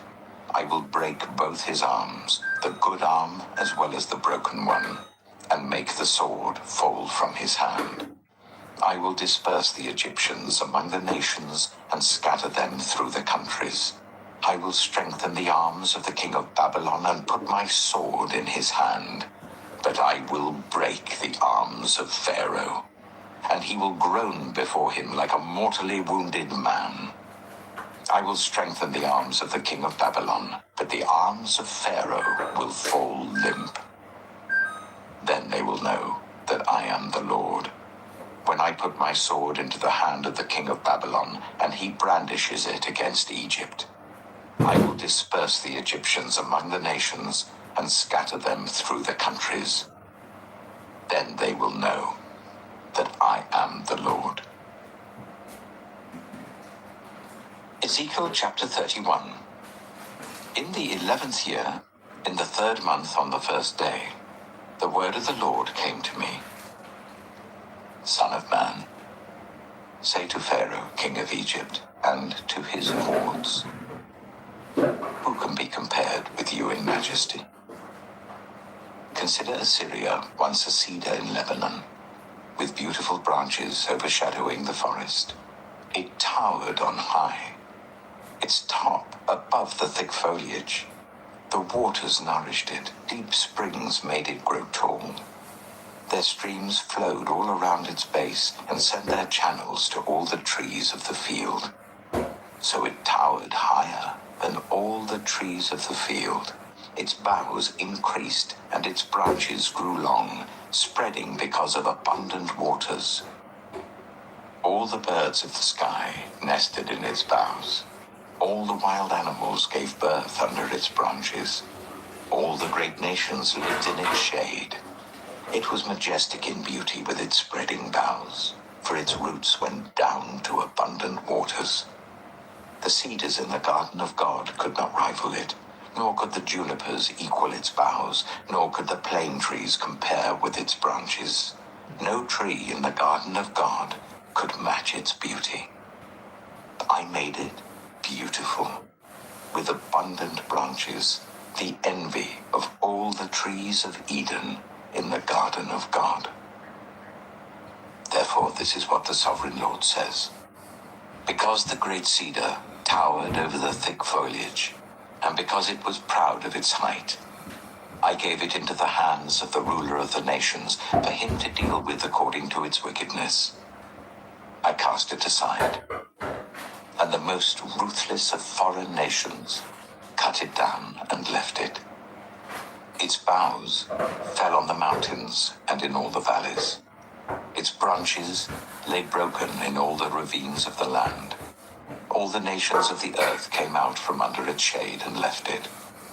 All the birds settled on the fallen tree, and all the wild animals lived among its branches. Therefore, no other trees by the waters are ever to tower proudly on high, lifting their tops above the thick foliage. No other trees so well watered are ever to reach such a height.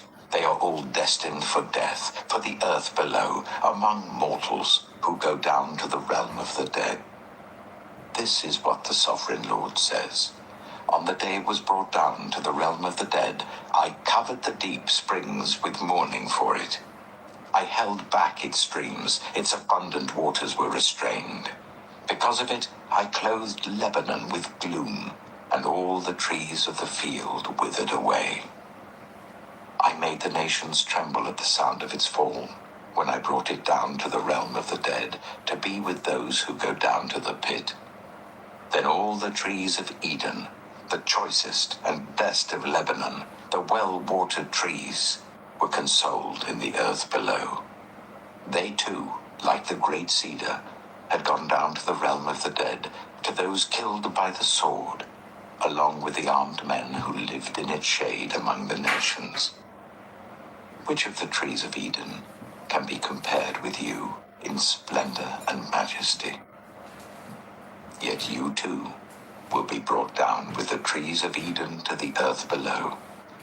You will lie among the uncircumcised, with those killed by the sword. This is Pharaoh and all his hordes, declares the sovereign Lord. Ezekiel chapter 32. In the 12th year, in the 12th month, on the first day, the word of the Lord came to me. Son of man, take up a lament concerning Pharaoh, king of Egypt, and say to him, you are like a lion among the nations. You are like a monster in the seas, thrashing about in your streams, churning the water with your feet and muddying the streams. This is what the sovereign Lord says. With a great throng of people, I will cast my net over you, and they will haul you up in my net. I will throw you on the land and hurl you on the open field. I will let all the birds of the sky settle on you, and all the wild animals gorge themselves on you. I will spread your flesh on the mountains, and fill the valleys with your remains. I will drench the land with your flowing blood all the way to the mountains, and the ravines will be filled with your flesh. When I snuff you out, I will cover the heavens and darken their stars. I will cover the sun with a cloud, and the moon will not give its light. All the shining lights in the heavens I will darken over you. I will bring darkness over your land, declares the sovereign Lord. I will trouble the hearts of many peoples when I bring about your destruction among the nations.